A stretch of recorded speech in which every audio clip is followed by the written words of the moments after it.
crave it. Yeah. Okay, so we are up to session number 67 for our Breath of the Immortals storyline. 2 more. Sorry. Rachel's back. And we are currently level 9, having leveled up at the end of last session. It was a fairly long Hollow World story. And you're no longer in Hollow World, so good news for you guys. Thank God. And yes, Thank Dimitri. No, just thank Bomb. Oh no. I'm surprised Dimitri didn't go, you're welcome, when he said that. I think he did, and he was just muted. No, he said you should thank Dimitri instead of thank God. But I did have to unmute before I actually spoke. Okay, so speaking of Dimitri, Jeremy can go first and introduce himself. Yes, well, good evening all. On this evening I'm playing Dimitri Dimitrov, the wise and knowledgeable sage of the Chaldaran people, who, for some unfathomable reason, his advice and warnings and knowledge are rarely taken and accepted with the good grace and desire and thanks that it deserves. I'm sure they're always thankful at some point during the discussion. But not appropriately thankful. Yes, you can never get the appropriateness that you desire. Also on Skype today we have David. Yeah, g'day. I'm David. I play Plum and Goranov, an Ethnic human, also fond of horses. And truly hopes to finally get to ride his horse now that he's out of that shithole, that cesspit known as the Hollow World. Well, he will have had his horses for quite a while. You'll had some time to spend with them. I'm sure they won't mind at all. Yeah. And a celestial stud. Good personal time. I'm sure the good personal time is wonderful in the going off there. So speaking about good personal time, we now have Willie, run by Martin. Oh, I'm renaming myself to Terrell and Silverleaf. Okay, I am happy with that. I'm a Wood Fae, half of the Kenzai. Same character, just different skin. Yeah. So yeah, I'll talk about what we do in the downtime after this. Okay. Sounds a little dirty. Sorry. Speaking of dirty, I guess we're going over to Emerus now. My name is Emerus. I play originally Simply Red. I've had a couple of changes. One, I am now Indomitable. It's just a thing that I got at level 9. It's kind of cool. But my name is now simply Crimson because I am now a man of property and worth. Shouldn't it be Captain Crimson? Well, I am also a captain, but well, that's now part of your name. It's an official title. Yeah, Captain Simply Crimson. Yep. Or CSC. Yeah, and that's me. I am very happy lately because I managed to please the gods and do the right thing and not screw it up like everything else in my lifetime. But yeah, I'm very happy and kind of looking for something new to do because I'm very bored with this whole land thing. So yeah, here I am. Also online today we have Stephen. I'm playing Sir Clovius, a griffin riding knight. He's a Corendon, and yeah, he's happy to be out in the real world again, breathing fresh air. And actually experiencing nighttime. Makes it easy to sleep. Last person we have online tonight is Grace. Hi. I'm playing Little Miss. I am a currently very pale elf sorcerer. Was human, still adjusting to the fact that I'm another 2 foot taller than I used to be. Probably actually more than that. You'll be about 7 foot something. Yeah, so I might even be close to 3 foot taller than I used to be. So I was 4'8" before. Yeah, so I was turned into a statue whilst everyone else got to fight Thanatos. And somehow I am now conscious and with it again, so that's nice. The gods have come back. What I'm most interested in knowing at the moment is, now that the gods are back, has Simrak allowed me to, has Simrak followed the terms of our agreement and allowed me to basically dedicate my faith to critique? He has, because he is very, very much a person who, all the gods, when you make a deal with them, generally have to keep it. They don't have wiggle room, but they can keep it in a way that's true to the wording, not to the intent. Yeah, so it's a bit like fairies. Yeah, well, most of the fairies get the same power from the same source, so they have to keep a bargain, but they don't have to keep the bargain in how you intended it to be made, only in the wording. It's in the letter of the law, not the spirit. As one character found out many years ago when he wished that all his companions were saved. Oh my god. I got him to read the wish twice before I read it out, because he wrote it out for me. Oh god. And then I read it out, and only after I read it out did he see the error in his way, when his companions turned out to be 4 party members and over 1,000 dead people showing up outside a city, a town, the main city of the country they were in, having to explain how all these soldiers were massacred. And they just appeared out of nowhere, because he didn't specify the condition that they appeared in. Right. And he was missing. Right. So it was literally the wording he stated, because he did consider his army his companions. Having accidentally got them killed off in a backstory. So it was the intent that was important there. And he did save everyone, so he did get the congratulations from all the others for saving them, while they're being taken off to jail. Yeah. One question, Grace. At Yes. 7 foot tall, as you say, you're still getting used to your new height. Do you still call yourself Little Miss? Yes. Right, okay. It's LIL, thanks. I know. Okay, and that brings us to the last one at the table today, which is Mark. Hi. Welcome back. Hey, thank you. Yeah. I'm returning after 2 failed attempts of characters with...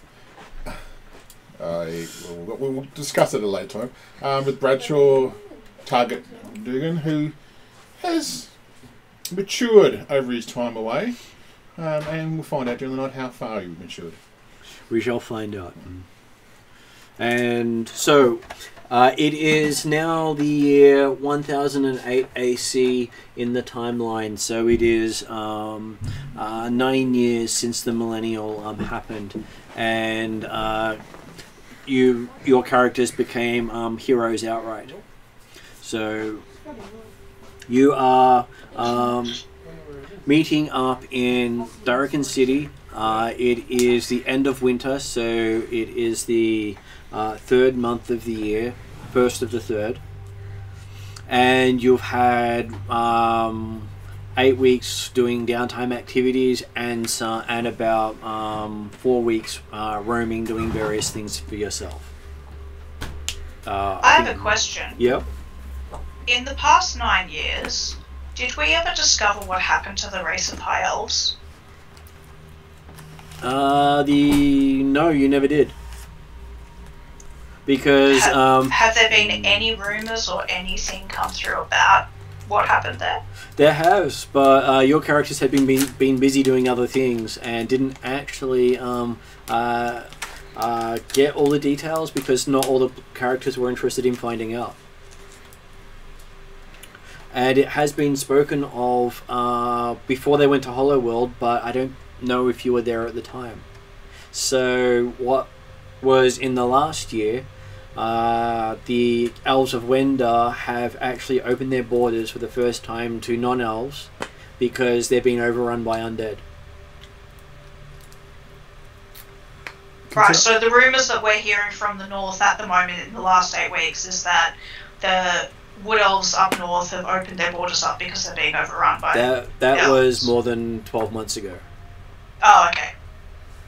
So you haven't heard And the that's rumors the last about we heard. you haven't heard the rumors that what's been happening this game year yet, because that comes up in the session. Okay, that's fair. As basically you get the update from Redrian. Some of this you'll know yourselves depending on where you've been, but the assumption is you might have spent some time at home having been stuck in the Hollow World for so long that you actually wanted to see your own home for a change. Yeah, because my question was, in the travel from Erendi back to meeting up with everybody, were there any current rumours circulating? Not just about the North, but in general. Like, have I picked up on anything that is, like, currently big news? There is lots of big news happening. So, But Redrian's got his finger on the pulse. okay, things that was happening while you were while everyone was traveling in the last year was there was the day that magic died. It was something that all the nations knew about, because from that day until late in the year, any child that was born during that time had no elemental alignment.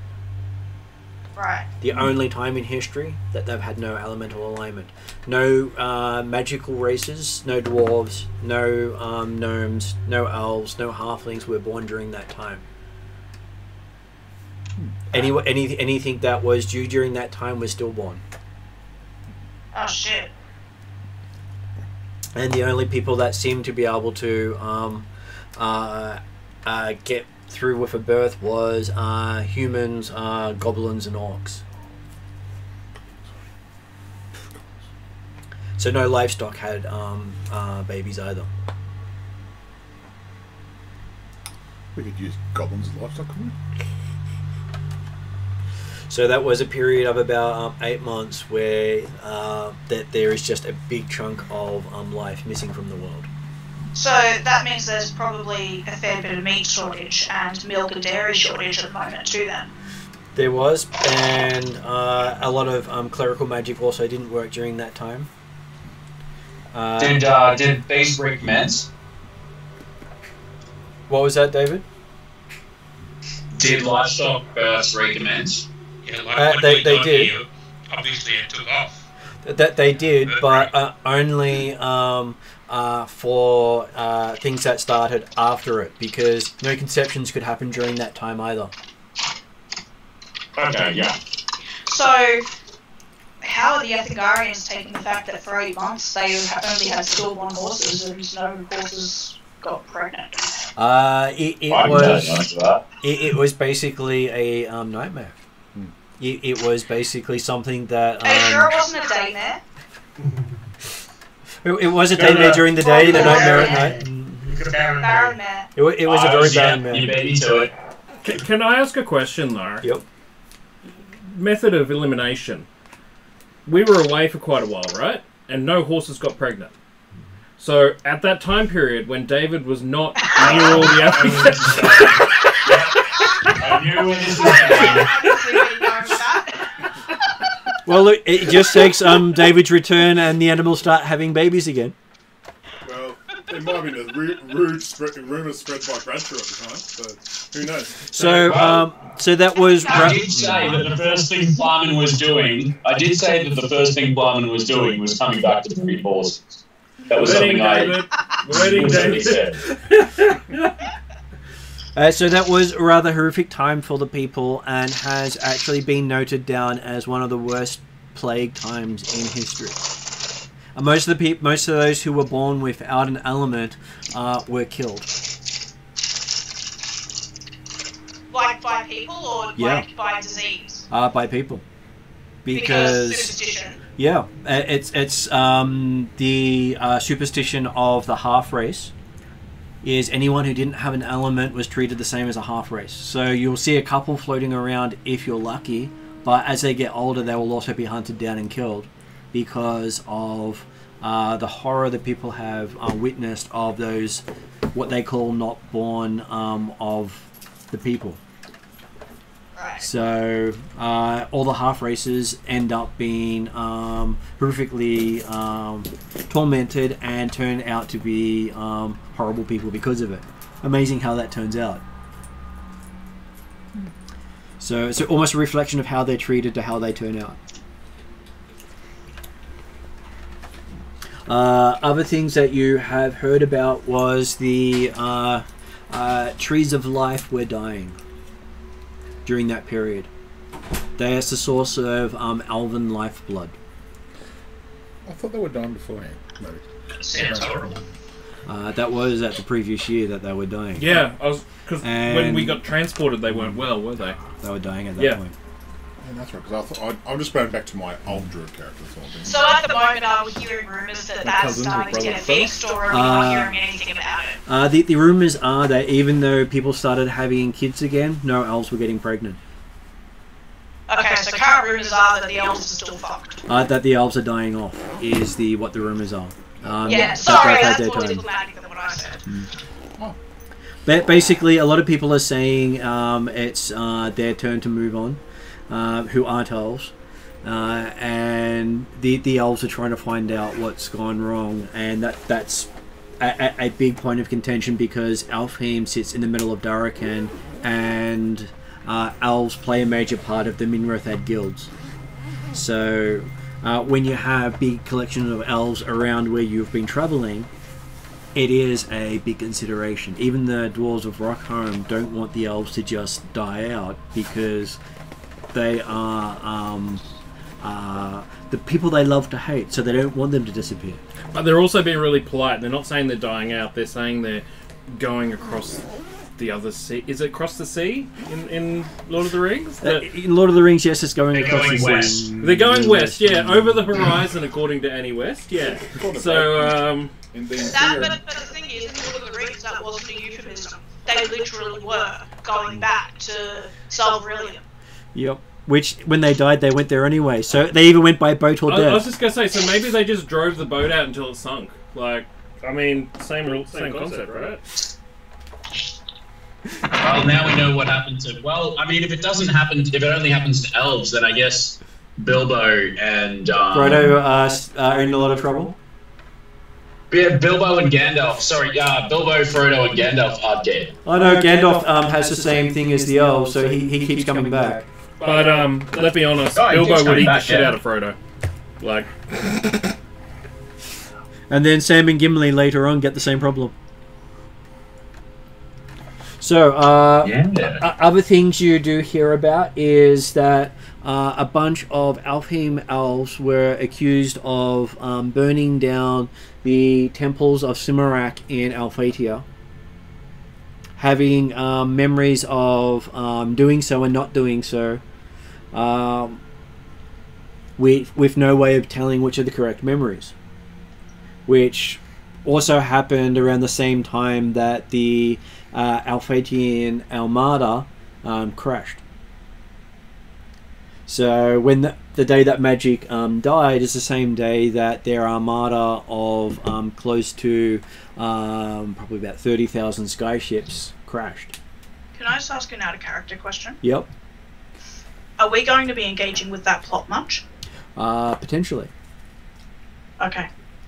Because that is a major plot point, because even the Arendis are worried about why the Alphatians have gathered their entire fleet of military, non-military, and basically research vessels all into a single fleet. Again, just for out-of-character purposes, is this campaign... is there a risk to our characters of being given false memories as part of this campaign? Yes. It happened to the Tuesday, not good. Okay. That is a major plot point. Can you just, before I have to roleplay a scene like that, just give me a heads up if that comes up? It's fine, I just, for my own dissociation issues, I just need to know. All good. And if that comes up, just give me a heads up first. Yep, I'm happy to do that.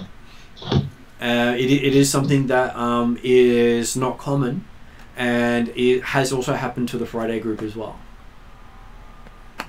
So I will let you know if it happens to this one. It's not planned to, but I'll see what happens. Okay, so while the fact that the air fleet crashed is also a major concern, because the Arendi military is looking at upgrading their weaponry to take on skyships. Because if the Alphatian sky fleet went in any direction, there's not one nation in the world that could stop them, including the Dragon Nation. And in no point in recorded history has that been the case. The dragons have been the peacekeepers, but they have a big enough fleet to wipe out the dragons. Little Miss doesn't know any different, but me as a player is like, fuck the dragons. Well, that they are known as the people that have kept things in line, and now the dragons are disappearing. And is that Stephen's background? Not his background for why that's happening. He's from Karameikos, so he has a different bit of information relating to that stuff. But he'd also be finding out something in the next few years from his country that is rather specific. The Trugan clans are still doing their clan wars, where they have each of their tribes go off and find mates from other tribes. They basically live, breathe warfare. No one really wants to go up against them or change their ways, because basically if they keep to themselves, that's good for everyone else. That's right. From the perspective of all the different lands, from what the outside world sees, the Akugan clan seems to have been least affected by any of these disruptive events. They're just going on doing their wars normal. The news out of the Broken Lands is enough to freak out even the dwarves. The separate clans of the space between Glantry, Darkin, and Ethingar it has united behind one leader.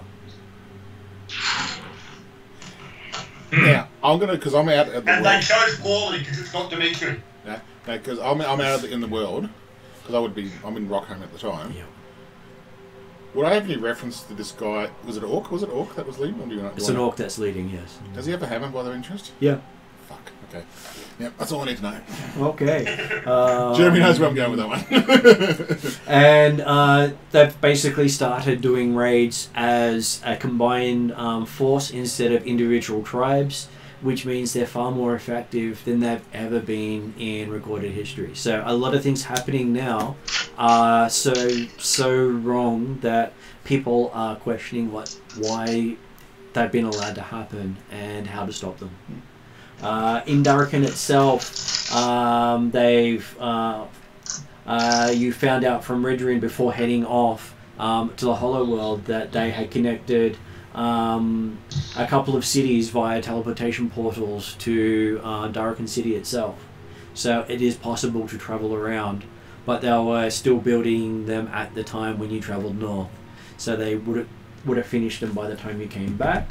The Council of Darkin has been in talks with the Stone Giants between Darkin and Rockholm, and have managed to come to an accord with them, so there's no war going there. But considering they are the masters of diplomacy, they basically managed to talk their way out of almost anything. Now, the teleportation circles, would I have been up, not down, kind of in the world? Would I? No, there was something like from Rockholm to Darkin or something. Not yet. No, okay, cool. So they go as far as Selenica, which is halfway to Rockholm, and they continue on. They will be continuing on from there each game year. That's right. The Ethingarians have camped out around the Black Desert because they've been trying to placate the spirits to try to get their animals to breed again. Yep. Because they believe it's bad juju with the spirits as to why they're no longer talking to them. They just need David. To repopulate. And the Galantrian wizards have taken the opportunity to attack the grasslands with their magic, causing lots of havoc. Magic. So Ethingarians have been suffering under limited food, limited capabilities, and magical attacks from a foe they can't match, because all their defenses against magic are gone. Okay, so the 5 Shires are dealing with a bunch of angry orcs because apparently a group of people promised to get them their seeds back by this year.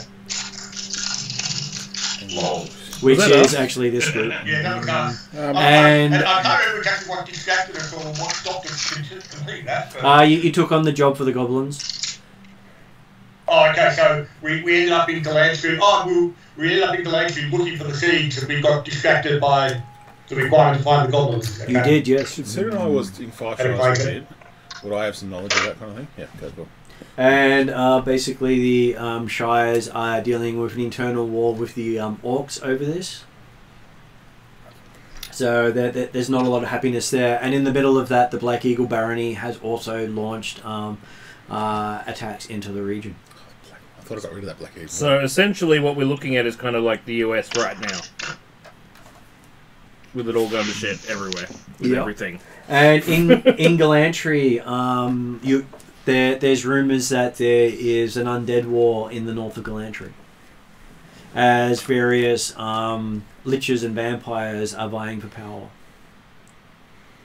and using anyone who ventures into the region as their livestock, military, excess, expendable foot soldiers. Awesome. So a lot of people are saying avoid Galantry these days. Which is also where the seeds were rumoured to be found. Right in the middle of all that. There's also rumours of a black horse with silver sod shoes taking on werewolves and beating the crap out of them in Galandry. In another part of it. Whose horse was that again? I can't remember. You never met the horse. It's just a rumour that was going around. I thought David would like me pointing that one out, that's actually in the storyline. It's not something the party's done. Right, okay. That's fucking amazing. In Arendi, there was a collapse under the royal palace, and they actually had to get outside help to re-dig tunnels to the Arendi's royal vault. Was I offered to help with that one? You could have been. Because there was a big problem with the vault is where they store the national funds, and the role of king is by competition, not by election or birth. So the king and queen are each the male or female winner of the competition, and technically you can whichever sex you are, you can go to be queen or king depending on which role you want. So, and it's not limited by race, sex, or age. If Rockhome of the Mountain Dwellers were asked, I would be probably offering the help on my downtime. So they do have other dwarves nearby. Oh no, I've just thought I would. This is one where you'd have to get on the water and go out there. I wouldn't be going. So it is an island nation. I don't care then. No, it's water. I don't like water. Okay, there was also a major expedition going off, finding new lands for trading for the Darrican and Minrothad guilds, working together for the first time to actually find new markets, because the nation of Sind, right next to Darrican, has closed its borders as someone by the name of Master of the Desert Nomads has conquered that nation. $3 okay. So there's also things happening around. In Karameikos itself, something that Sir Clovis would find interesting is the Duke's Road serial killer has actually taken out a bunch of hill giants and been declared a national hero for that year instead of the national menace that he usually is. Oh, yeah. Because he's actually helped the nation instead of hindered the nation for the first time in recorded history in 30 years. So the bounty on the serial killer has been lifted for the next year, which is normally what people have been trying to discover who's behind the massacres. The Church of Karameikos has put out a call for missing heroes who walked off with black razor waving wand and have gone missing. Because they were given permission to use them, but then now that they have not been in contact, and they put out a call for people to track them down and bring them back to account for what they've done with them. I died. That's my excuse. Okay, so the in Minrothad itself, there is a plague of lycanthropes, and they put out a call for people to assist with it because were-rats are springing up everywhere, and they'd rather outsiders be turned into rats than locals. I love were-rats. Because it is a considered high treason to be a werewolf or were-creature of any sort in their nation, and they will be put to death on discovery. It is something that is they have no quarter with. Oh, rats. So they want to basically have outsiders deal with the lycanthropes, because if they get infected, they'll just execute them. They don't actually cure them, because they see once they've been infected that they're too tainted to come back. I mean, it's true. They have a national hatred of all lycanthropes. And as a bonus, if they bring in outsiders and the outsiders get infected, they can kill them instead of rewarding them. That is true. So, of course, that was going down well with most of the heroes of the world, avoiding the place like a plague. That it is. And they've also been dealing with a War of the Sea. So, under the waters of Irendi and Minrothad, a battle has been brewing. Do we know who has been involved in that?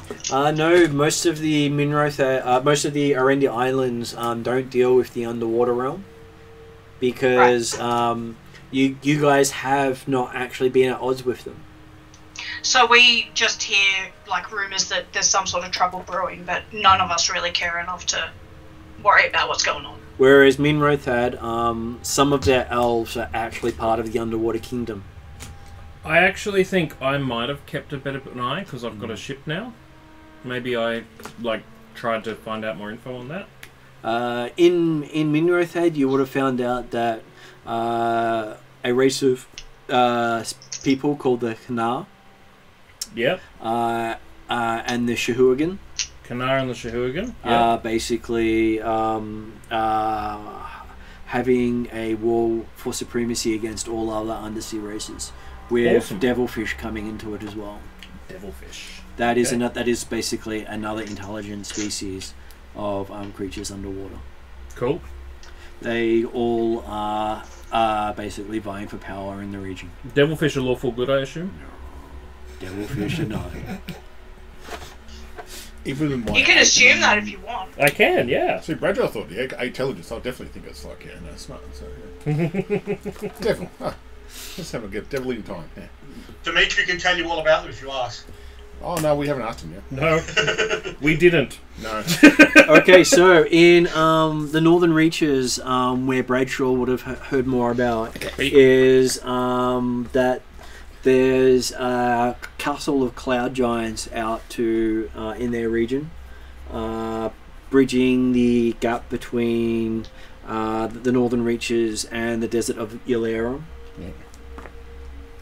And that the giants themselves have almost gathered their entire forces into one castle. Okay. There's a cult of Earth cultists known as the Cult of the Black Earth, growing in popularity through the northern reaches. Would I, while I've been having my whatever I'm doing at the time, would I know much more about that, just except for it's well, they are the equivalent of earthbenders. They are people who specialize in earth magic and have had positive interactions with the dwarves of the region. Considering my background, I would probably have known them in some sort of way, wouldn't I? You might have known some of them, yes. Yeah, okay, cool. But they do incorporate the element of earth and the element of darkness. Okay. So Yeah, basically, yeah. they are entropy and matter combined, Yeah, that makes sense. which is why they're known as the Cult of Black Earth. Okay, so a bunch of dwarves went into the northern reaches on a pilgrimage and have gone missing. Well, that's That happened in the last year. Did they fall in a short hole? Possibly. You wait till we meet. You wait till we meet. I'll sort that out when we meet in person.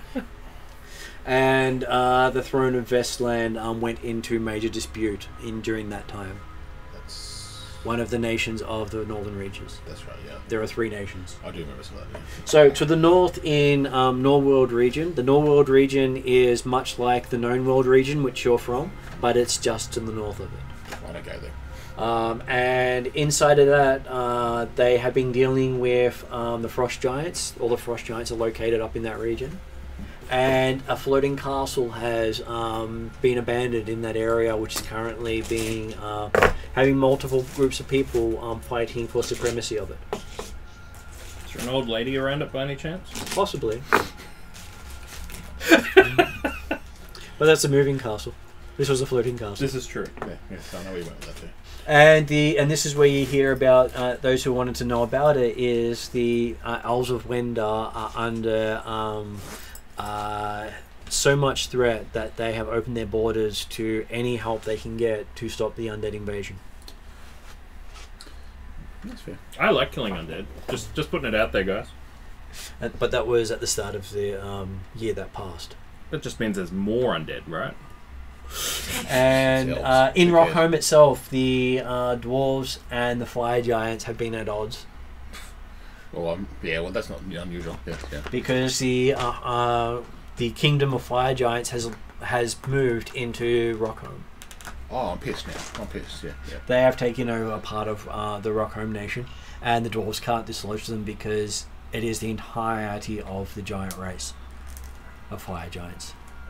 I might have been a diplomatic envoy at some sort of thing on that one. So, but yeah. Okay, the dwarves have also spearheaded a expedition into the Shadowlands because there's rumors of something going on below. Yeah. That is looking like everything that's messed up on the surface is as messed up underground.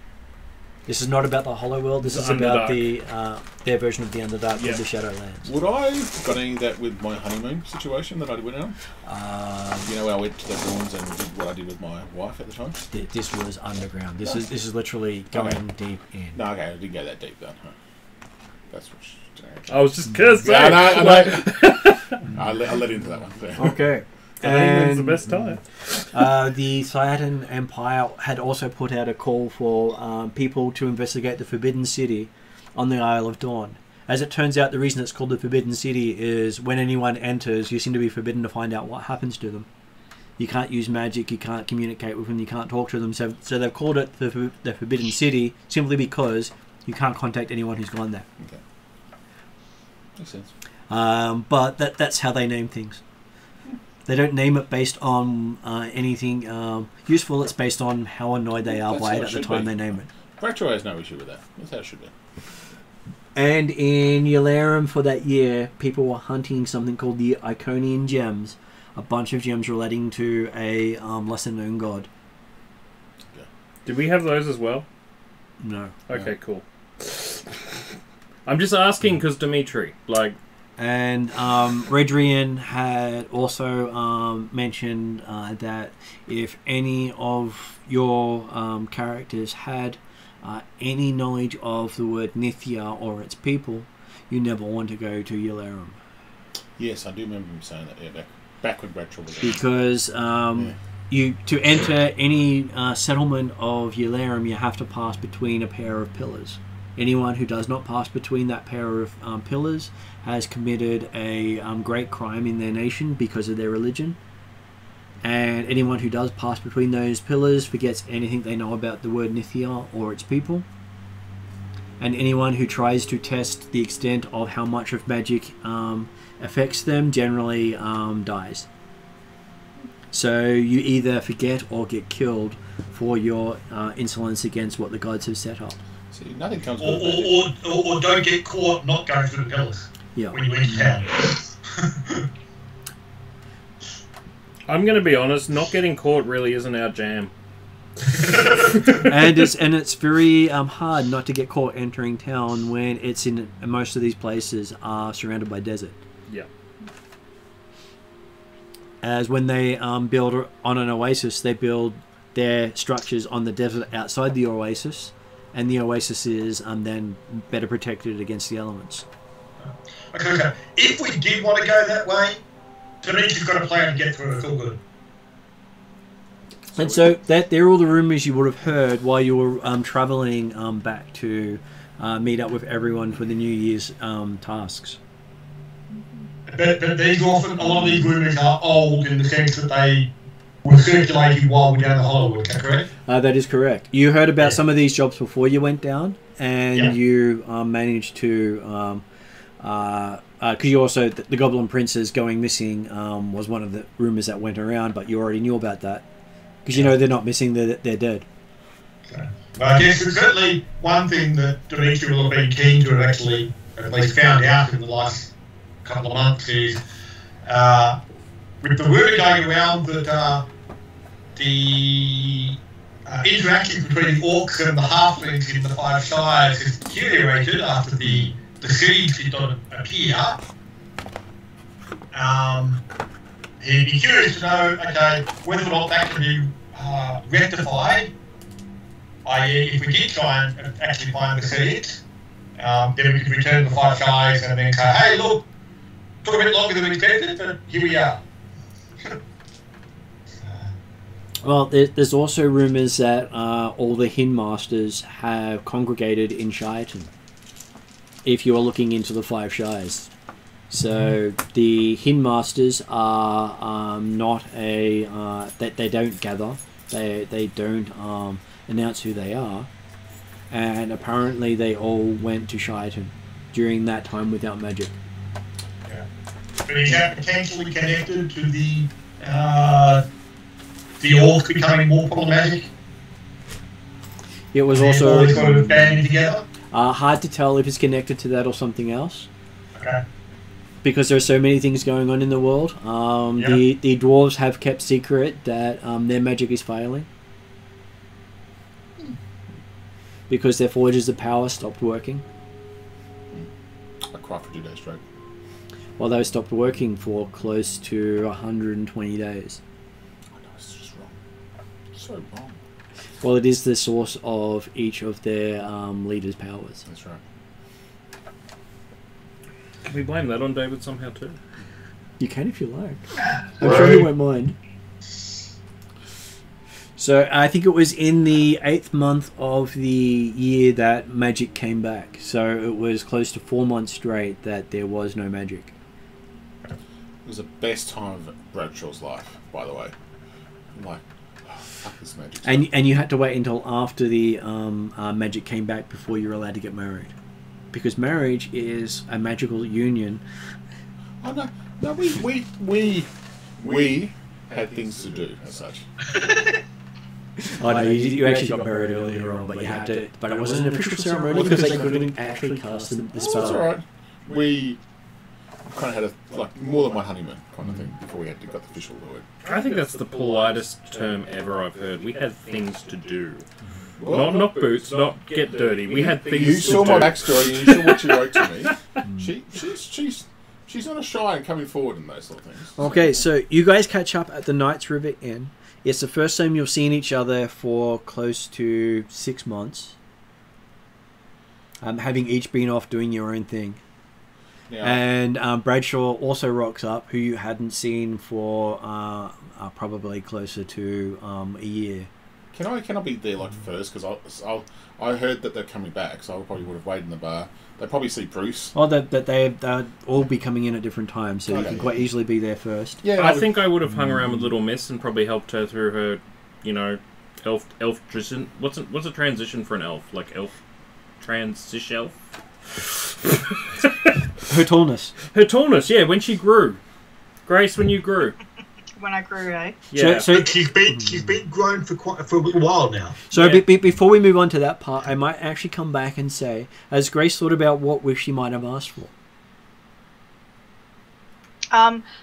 See,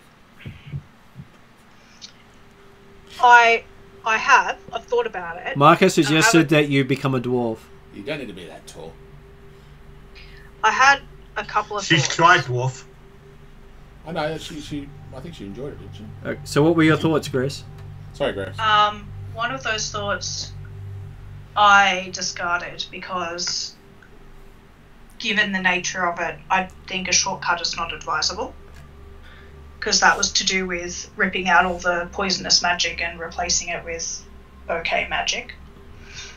But I think that, given that I have to make reparations to Kuratiku for that, I don't really want to take a shortcut with that. Plus, I don't really want to open myself up to another god throwing fucked upness into the mix. So the other thought I had was that, and I've been thinking about the specific wording of this,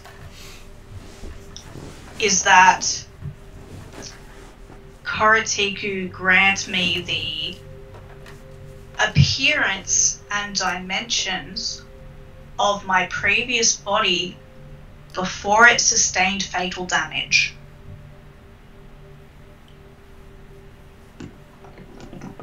Okay, so basically you'd like to be as you were Little Miss from Orendi instead of Little Miss Shadow Elf. Basically, yes. They would- Did you say you want the appearance of it, or you want to actually be back to being what were you, a halfling?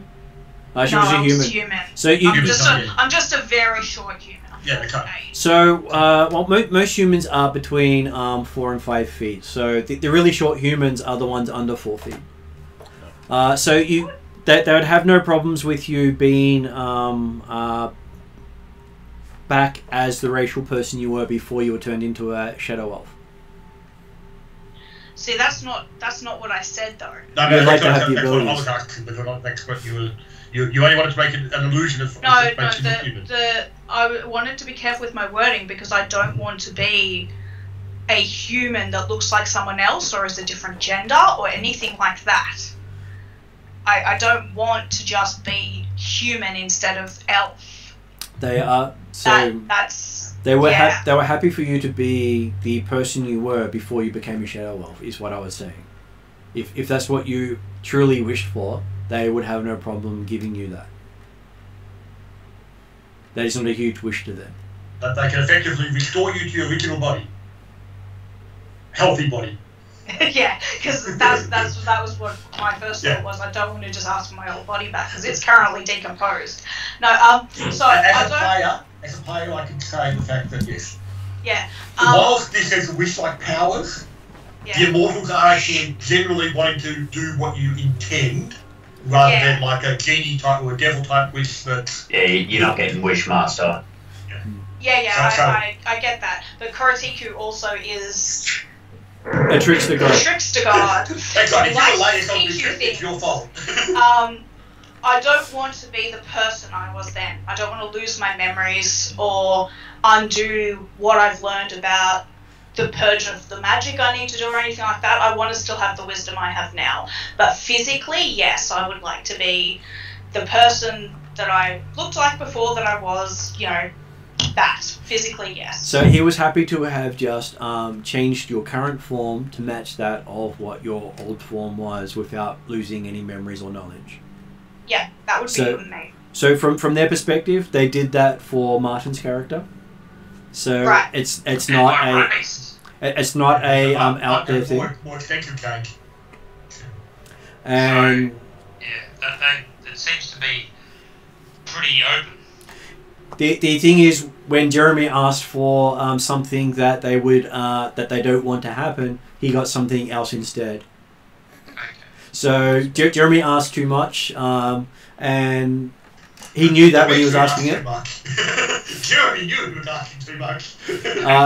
And so they're happy to give you back that form, and also the equivalent of a uncommon item of your choice from the list on my page, which I normally don't give people a choice. I normally make them roll and find something, but whatever you get will be a brand new item. I will happily sacrifice any claim to such an item if Koratiku would instead grant me a piece of wisdom.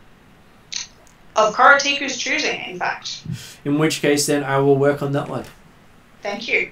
Okay, so now we move over to Stephen to make sure you get the same chance. Have you had to think of what your character would have most wished for, less than what you wanted for your character? What would your character want? Oh my gosh. Sorry, I'm a little laggy. How did we get this wish? At the end of last session, you helped restore the pantheon of gods. As the whole purpose of it being down in the hollow world was to retrieve the gods from the back of time. Yeah. And the gods offered just to save the world. Reward for saving the world. And the gods offered you each of you a boon, which is similar to a wish, but not as mean as the wishes actually are in my games.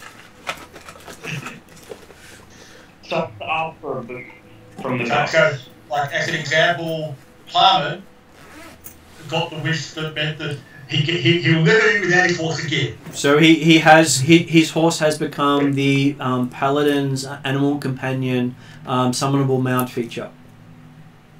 So you can always have it with him, no matter where he goes. As long as he can cast spells. As long as maybe not, maybe it doesn't matter. Well, it is a celestial thing, so it's an ability that doesn't require spell casting. But if you can't summon anything, it wouldn't have come to him in Hollow World anyway.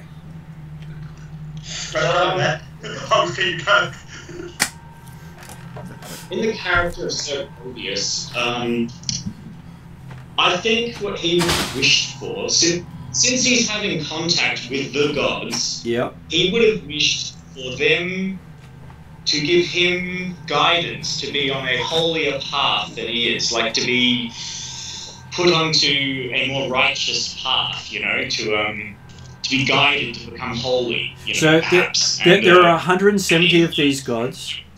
A 9th level as a paladin. I'm going to cross-class into paladin and say, do you think that's cool? Like he's had this I am happy for you to revelation. I am happy for you to cross-class into paladin, but the problem you have now is there are 170 gods, and each of them would be willing to step in and say they'll sponsor you, with one of the gods being the god you went up against. And I'm not sure being a paladin of Thanatos would be the best possible outcome. Yes. Presumably, you may be a paladin of one of the Thyadine Is there any really deities that he would have worshipped or known of? Yes. If you actually go to the website itself, there is a section there under D&D called Pantheons. Okay. And under those pantheons, you'll find something called the Thyadine Empire, which is the same gods the Karameikos nobility worship. And while it's currently in process of being cleaned up, you got a whole bunch of gods there to choose from, including Thanatos as the god itself. He is one of the pantheon of the gods you follow. But he's on the dark side. Yeah, he's of the dark side. Just go with Hela, aka Dimitri. Okay, I'll look into that. And his wish is basically to become a champion of X deity. So, are you someone who's more about the flash, the magic, the energy of the world? Are you someone more about the living, the materialness, the physicality of the world? Are you someone more about the thought, the culture, the creativity of the world? Or are you more about someone about change, transition, and cycle of the world? That's a hard question. That's the 5 spheres or something, right? That is 4 of the 5 spheres. The final sphere is entropy. Is basically the everything must come to an end, everything must degrade, everything must die, because life has no meaning if life doesn't have an end. Is part of what entropy provides. Just a question. We're retconning this, so this is the decision made 6 months ago, right? So wouldn't I have gone? Have you heard of Proteus? How? Because I've got wave. Still have wave? I still have wave. To answer that question, I'll do it in 2 parts. One, he's really just seeking a genuine connection with this ex-deity that he knows of, whatever, this really, really good deity. I'll have a look at that later. Well, I can give you an easy one. What I'm talking about, yeah, the change sphere, the last one you mentioned, the 4th. So there is one god you could quite easily associate with and understand. Just think Marvel's Thor.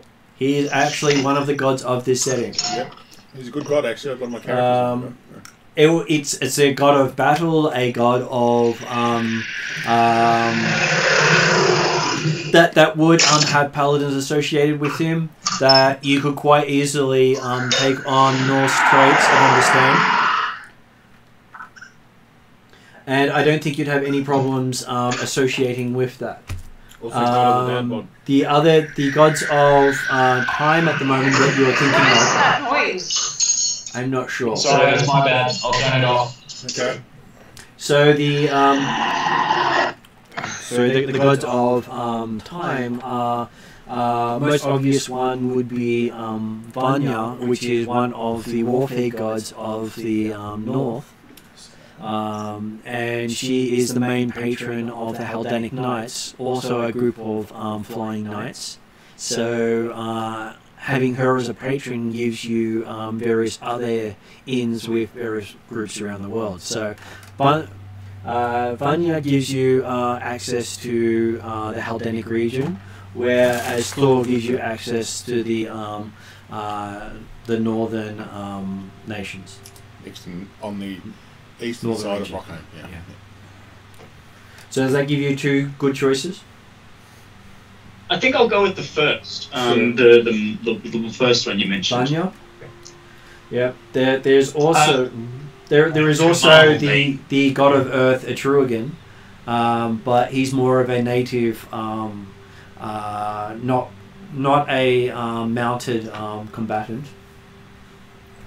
And the other ones are probably not as appropriate. So Vanya, Vanya, is her name, and she is quite a powerful god. And her interests are femininity, the Haldanic Knights, honor, pride, strength, victory, war, the cycle of birth, and conquest. Sorry, Stephen, I thought you were going for Thor. Why would I? Okay. So you can find her under the goddess Vanya, also known as the Grey Lady. Yeah, she sounds cool.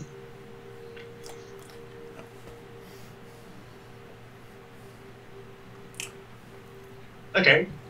So what is the result of that? Because, you know, I'm hoping it's something a little more exciting than just becoming a paladin dedicated to this deity. Is there some other thing that happened? Oh, there will be stuff that's happening, but to be honest, it's not going to hit straight away, but it does put you directly in the storyline. He gets a go. Okay. Because each of the gods and their servants basically get instructions beyond what's actually happening. but only after they've shown that the god is willing to give them that information. As a first level paladin, you're not quite there yet. But getting their patronage means that you will have a holy symbol of Vanya that any of the other members of her order will automatically recognize and give you aid. Wasn't that with a bat, but an umbrella, Okay. I haven't seen that for ages.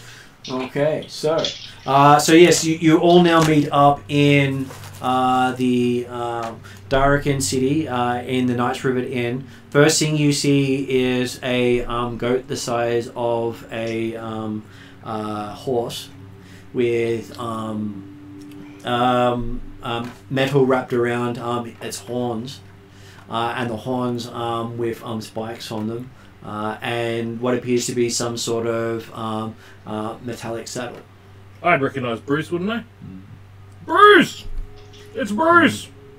He just runs in your direction and points his rear towards you. I step Good sideways. grief, I remember that stinky little sheep thing. Now. Go on, get out! There's some changes to that, by the way. He does look a lot bigger than he was last time you saw him. Is this like Bruce, but you know those clips of those bulldogs that are like roided out to heck? And Oh, yeah. Yeah, it looks like a goat roided like out that? goat. Right, Yeah. okay, Oh, yeah. cool. So you know how when you see some of the goats that people are riding, and then you got this really big muscly goat that makes the other ones look like its child. That's the sort of size difference. I'd like Right, to we found Nega Bruce. I'd like to turn to Not So Little Miss and say, I thought Bradshaw No, was I dead. am again though. No, she's real big again. She's back to being her normal size. Damn it! Oh no. I had that built Everyone up. block your I had nose, that for block 20 your nose. minutes. I thought of that pun for 20 minutes. Unfortunately, missed it with the wish. Okay, so yes, you do see that horse there, and you see coming in the stables behind you the most majestic horse you've ever seen before. There we go. Who manages to stand on your foot as he comes into the stables? Stand on whose foot? Captain Crimson's foot. Captain Crimson. Not once, but 4 times. Oh, I love this horse already. It's got a bit of a Bruce attitude, that horse. Yeah, just saying. Do I need to roll something to dodge? You tried to dodge, but it followed. Fair enough. I love this horse. Yeah. And the reason why it didn't actually do any damage, it's been practicing. Yep. It's just doing it to make it uncomfortable. Actually, Bruce was seeing this while it was happening. And taking notes. Oh, Bruce is very impressed with this new horse. Yeah. Is Bruce upset by my appearance at all? No. Because I look different than last time. Bruce can smell you. He knows what Bruce is. Okay. Because you know my face looks like a boiled testicle, right? No, but Bruce... It's okay, we can smell Bruce. Yeah. You know Deadpool? Yeah. That's what I look like.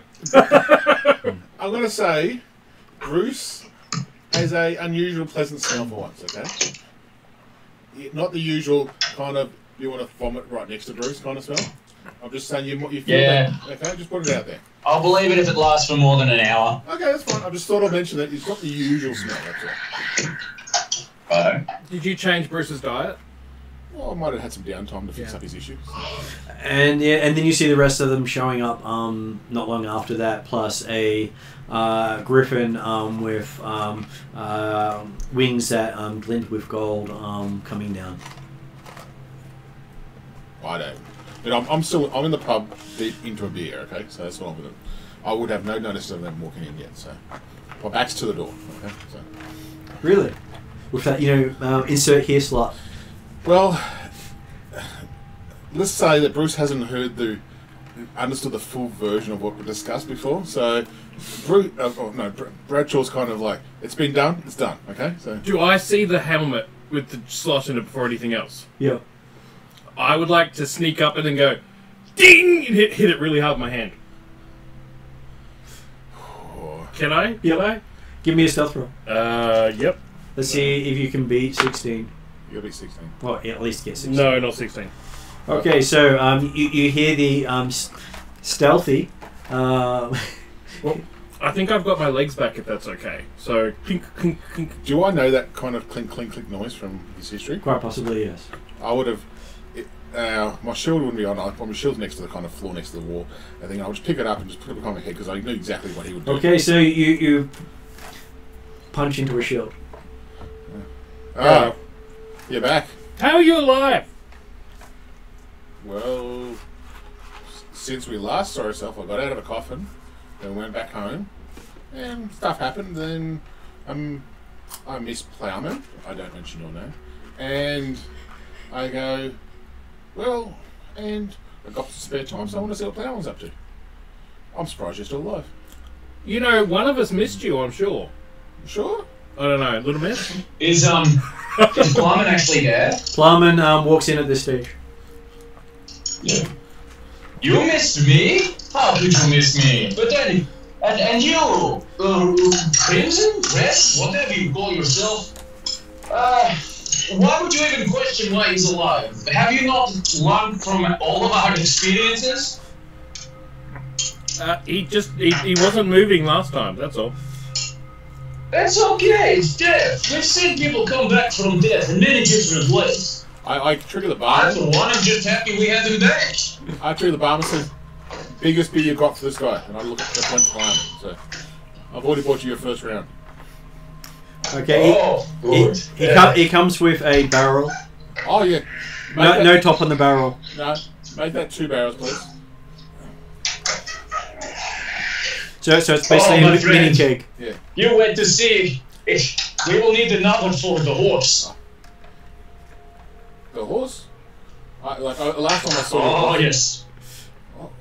You must know this horse has had some very busy times since we've come back from all of us. Yeah, I knew you've been your no, horse David. pregnant. Phrasing, David. I talked about Club Club horse, not me, if you know what I mean. I'm not going. Look, he has done his work. I have done mine. There are more Ethingarian horses and potentially more Ethingarian people coming now. Look, I came back. I saved Ethingar. Okay, I saved horses. I saved people. Maids everywhere happy to see me and horse. It's been good times, my friends. I'm glad to be back, though. We've got something to do. I don't think his eyesight was that great, was it? You have a very unusual relationship with your horses. The hammer pulls you off. And I'll go to Plowman and go, look, I've been busy too. I hold my hand up and you might see a halfling ring on it. I'll let Martin just design, but it's... You got married? You know that little foxy thing that I was hanging around with? Is that the one I killed the brother of? Accidentally killed. Yeah. And You assisted in the killing of I it. assisted. you're going to have to help me out here, because I was thinking I should have a photo of her, but I can't have a photo because so would I have something sort of like... Oh, a lock of good hair. Yeah. Okay, you've got a portrait and a lot to have you. Well, I was thinking more of like a portrait I might have got done at the wedding kind of thing. And I'm just going to show it. See? Yeah, You can see it hanging up on the wall. oh yeah, it's actually hanging up. Oh yeah, That's a fine halfling woman there. Oh, Yeah. you don't know that. Oh. May all of your children be masculine and bring death to their enemies. Oh yes, I know she would be very much trained her. Isn't Brad to a dwarf? He is, so they'll be adopting many children. That's right, yeah. Because, yeah, certainly I think about the idea of, with the recognition we thought about half races in this world. Oh no, we're working on how to populate the world with more. Adopting humans. If I'm perfectly honest, Plumman doesn't actually realize that they're different. That's pretty cool. They're all just really weird short people. Though you do notice in the picture, the best man who's standing there has 10 knives on him. One of the knives is very familiar to Dimitri. Yeah.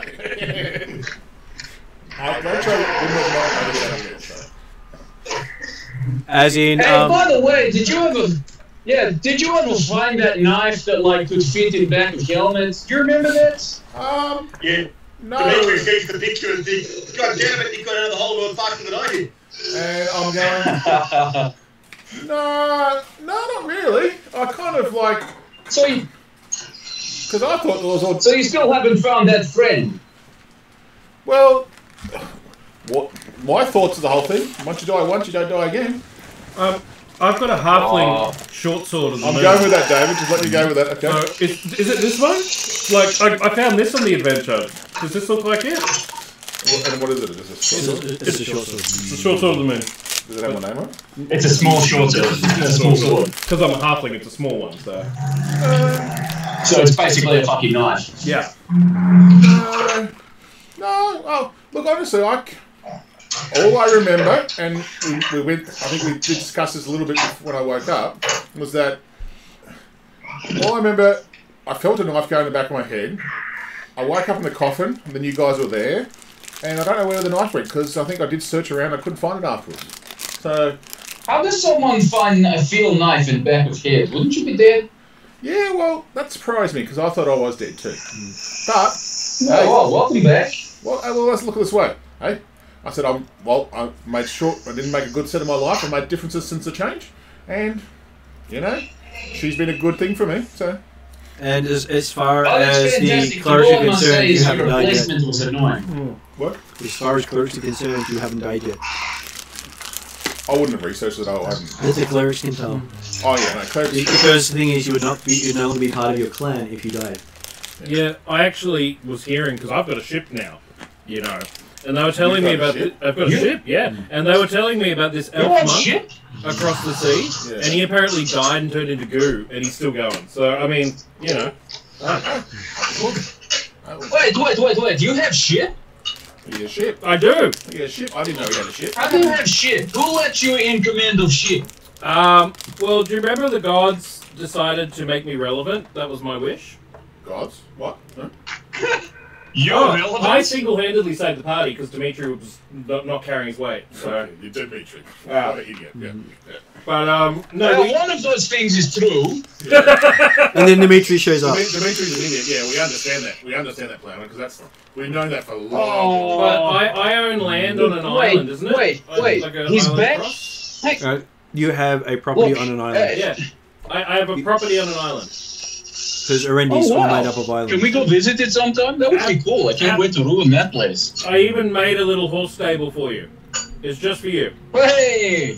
Hey, what about I'm you? interested. Hey, did you know that Jam is a little bit of I have a visiting cats. little bit of a badass? Yeah, he lets me away from other people, so it's okay. Yeah. So... Hey, hang on. Wait. I thought, hang on. Yeah. So, Dimitri, you're here now. I thought you would have gone and joined the church and been pious somewhere else. Why are you back with us? Also, hi, welcome back, whatever. So this is where you notice, eventually, the fact that Dimitri's been standing in the corner for the last hour or so. Oh, look. I would honestly, I've been heading to a beer, so I wouldn't really notice Dimitri. And I didn't really want to notice. How has no one killed you yet? Like you've been sitting quietly in the corner type stuff. One of these. Rachel, you asked for that, the dagger, and comforted in good hands. Whoa. Dimitri's got it. He has to. Dimitri's got that tone. Did you... There's only one person that Dimitri considers good, and that's himself, so I know where that knife is. Yes. Okay. I give you a look of like... Do you want to bring the Warhammer smack? Give me a perception roll. Oh, okay. I'm actually good at that, yeah. Which is why it's a good time to make the roll. 16! Okay, so looking around, you just glance up at the wedding picture, and you see your brother-in-law has one dagger slightly pulled out of its sheath, and it's got your name across the blade. I make a mental note when I talk to my wife later on that we need to have I might need to have that discussion, I think. Well, he's basically the scariest person in the clan. Oh no, I just more like to talk to my wife because she can control him better than I can. Oh no, I know I can control him. I know, but she can at least have a nice quiet word to him. Why aren't you interested in me? I've got a good track record with your family. You might disarm him. Right, so when Dimitri notices you also notice in the picture, That's when that's the confidence in his own tone was the fact that he assumed you wouldn't have had anyone you didn't trust at your wedding, so therefore it must be good hands. I had no choice. I had no choice, Dimitri. He invited himself. My wife decided to say, she told me just to accept it, and if I refused it, I would have a second death. Exact words to her. So when I trusted her on her decisions around life and death, she's very good at that. So yeah. He also did the wedding feast. Yes, he's actually a pretty good chef, actually, by the way. But it was actually good food. Clayman would have had it. Oh, speaking of, can you cook now? Cook? Yeah. Oh, hang on, wait, that's been my job. Sorry. Yeah, that's right. Wrong character. Cross universe. My bad. The food here is quite good. The food's quite You good. don't want much your cooking. Go to cook. Dimitri, what's with your voice? You sound strange. Don't you know? It might seem strange to you, but he's always talked like this. It's just we now notice that he sounds even dumber than before. Okay. Bradshaw's laughing at that. Yeah. And so Clovis enters the room, and you see on his helmet a glowing holy symbol. Is that the Umbrella Academy symbol? Feathers, hello. Give me a religion check. Yep. This is intelligence check. Okay. Yeah, so I think it's the symbol of the Teenage Mutant Ninja Turtles with a 3. It is a religion roll, yes. Yeah. Oh, look, I don't know who he is yet, so I'm not going to Dimitri got 20. Okay, Dimitri recognizes it as the goddess Banya with the vertical lance and 2 horizontal short swords, one above the other, crossing it. So lance and short swords is not a bad thing. And enemy of Halab. Halab is in that pantheon as well, but she is a goddess of time.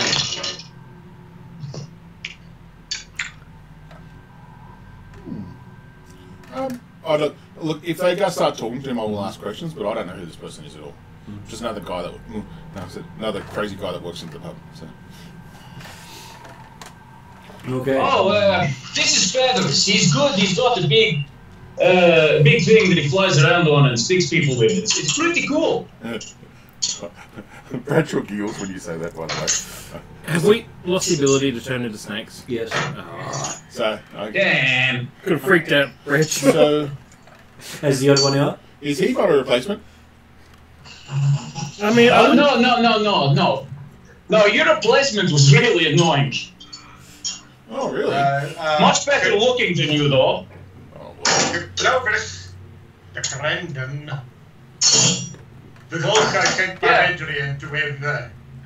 Oh, okay. Well, I See? offer He lost his party and turned out. Don't bother, Jeremy. Just don't bother.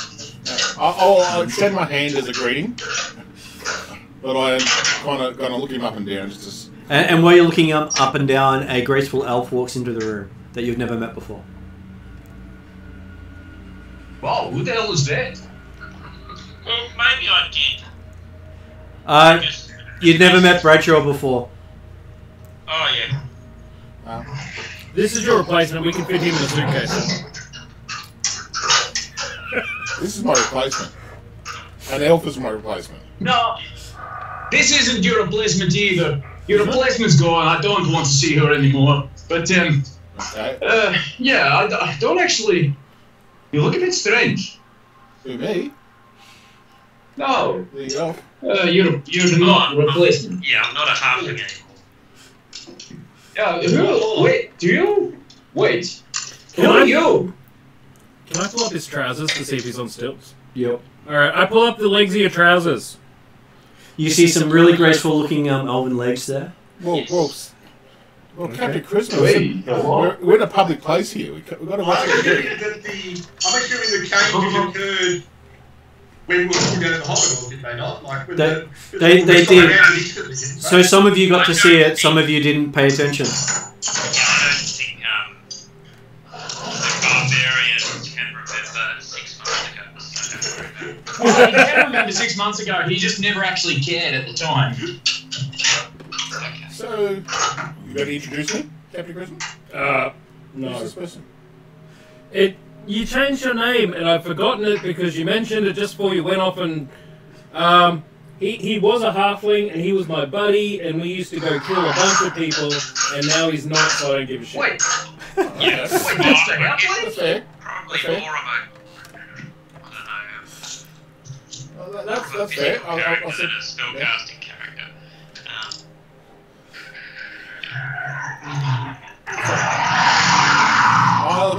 Wait, so that's that's the halfling. What happened? He grew up. Yeah. I can see that. disembodied voice from the sky. As the you see Redrian walk into the room and sit down. Well, Is this where we talk about what we did for the last 6 months? Yes, you can. Your characters get to catch up over a meal and let everyone know what you've been up to. Okay, cool. So, I don't know what you guys have been up to, but I've been visiting my estate, and I found out that I'm really bad at paperwork, so I stopped, and apparently I'm scouting for new business opportunities, but actually I'm just out. So if you guys have something to do, that would be fun. Because I don't want to go home. Wait, so you're skiving away from your responsibilities? No, I am delegating. That is what people do. Sounds like dumb elf work. I'm pretty sure it was, actually. Well. Oh, look. And Bradshaw will go. Hey, where's the girl? Yeah, where's the girl? Where's the girl? We had a girl in the party? Oh, my memory's getting fading now. Yeah, where's the girl go? Where's Little Miss? Isn't she friends with you? I'm sure she's just stepped out of the room for the moment. Yeah. Oh, that's right, yes. She's actually just gone. There was someone in... I'm sorry, she's back. I am about to disappear, but I've actually been, like, leaning in the corner in the shadows and just been, like, really still, and because I'm wearing a black jacket and hat, I've just sort of been standing there. So when Plumman says, you know, where's the girl, I just flick, like, just something I've been playing with, some sort of trinket at him, and flick it at his face. And that's about the only interaction you're going to get out of me now for the next half hour. She got a 2. that's good. Okay. It lands in the food in front of him. It still hits Plumman. Bradshaw gives him a nudge on the shoulder. But he's Right. he gets super tough. Right in the face. Yeah, no, he still feels dumb though. So, yeah. I would have probably brought the food and the actual drinks, okay? Redrian actually already rearranged it. It's his inn. Oh, that's true. Well, then I would be going hard with Plowman. Okay. Okay, so we'll start off with Martin, who can tell everyone what he's been up to while you've had your time off. Well, I've been poking and prodding Redrian's staff, trying to awaken it. I don't know how successful that is. When you came back, the staff had been working the whole time you'd been back. So the 6 months it had been working. It's the fact that while you were in Hollow World, everyone else couldn't contact the gods. Okay, When so you guys it has- came back, magic came back. Right. So it hasn't been awakened, like a technical term. Has not. What is that? It hasn't gone to the awakened state yet, but it's still working. Alright, okay. I'll try to awaken it if I can, but if I can't, then I'll do a little bit of weapon mastery, so it's that monk level 9, and get it up to master because of the... You can only get up to expert at this stage because for you've got to wait Redrian staff, until you you're. can go to master. I think it treats it as one level higher, but you don't actually train one level higher. So getting it to master. And was there something about like what kind of secret path we're on? Or? There are secret crafts, and each of you will have basically 5 of them. So they'll be working with you between games to sort that out when I can't actually get the time to do so. No worries. I've been slowly working on it with the others, and you'll have your own unique stuff. And was there something about a stat increase? Yes, when you get a choice of a feat or a stat, you actually get both. At level 4 and level 8. Alright. Or the class level 4 and Really? level 8. Thank you. I didn't. Yeah, I should pay. Yeah, I paid more attention. That's fine. I only found out as well. So. Oh, okay. I feel better. So I'm sure everyone will update it for next session, so it's all good. I use this app. It's all auto, so I can Yeah. find But usually you just do one or the other. Yeah, and I don't know how long it takes to follow a secret path, but I'll keep working on that. Well, each of you get, you can go to the different, you can learn Initiate up to level 5. From level 6 to 10 you can learn First Circle, and then from 11 to 15 you can learn Second Circle. So each of them have different abilities you can gain. Alright. Okay, so technically you only learn up to Expert in the staff. The staff can give you other bonuses, but There's a lot of But so while you've learned up to Expert, the staff treats you as if you're trained to Master. That's the difference of that staff. Yeah, well, I guess it was going, whatever the... So you don't spend the time going to Master, you basically spend the time going to Expert, and then it provides the rest. Because it is a lot long, it would be 4 weeks training to go to Master. Okay. And it's 3 weeks to go to Expert.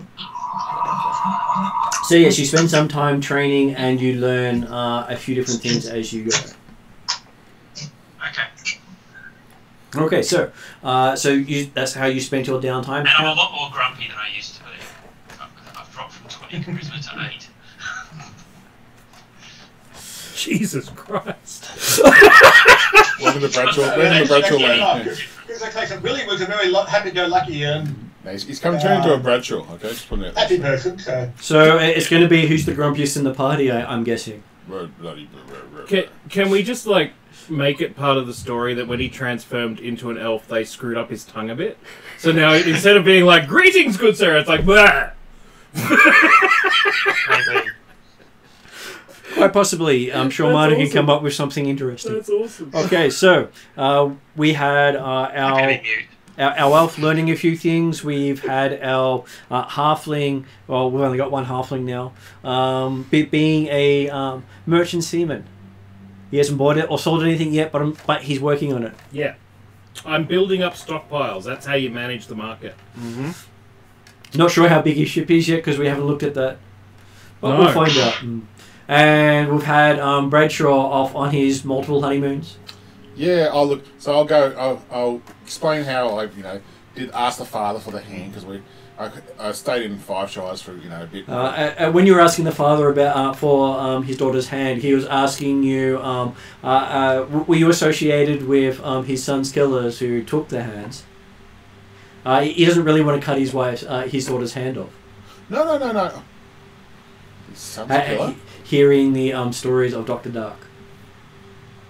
Did I know that? He knows the stories of Dr. Dark before you go and ask him for his daughter's hand. And he looks at you horrified. But I wasn't there. Was I? Your character was there at the aftermath of it. Yeah.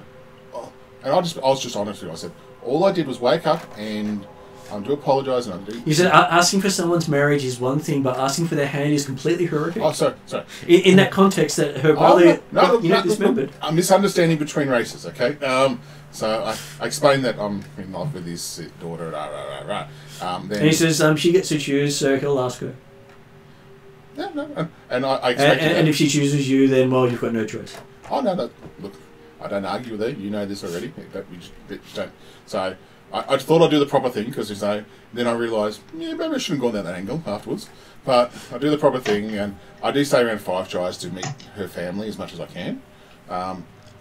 She kind of just skips over her brother that came to the wedding a couple of times, and she says, "No, we don't need to meet him."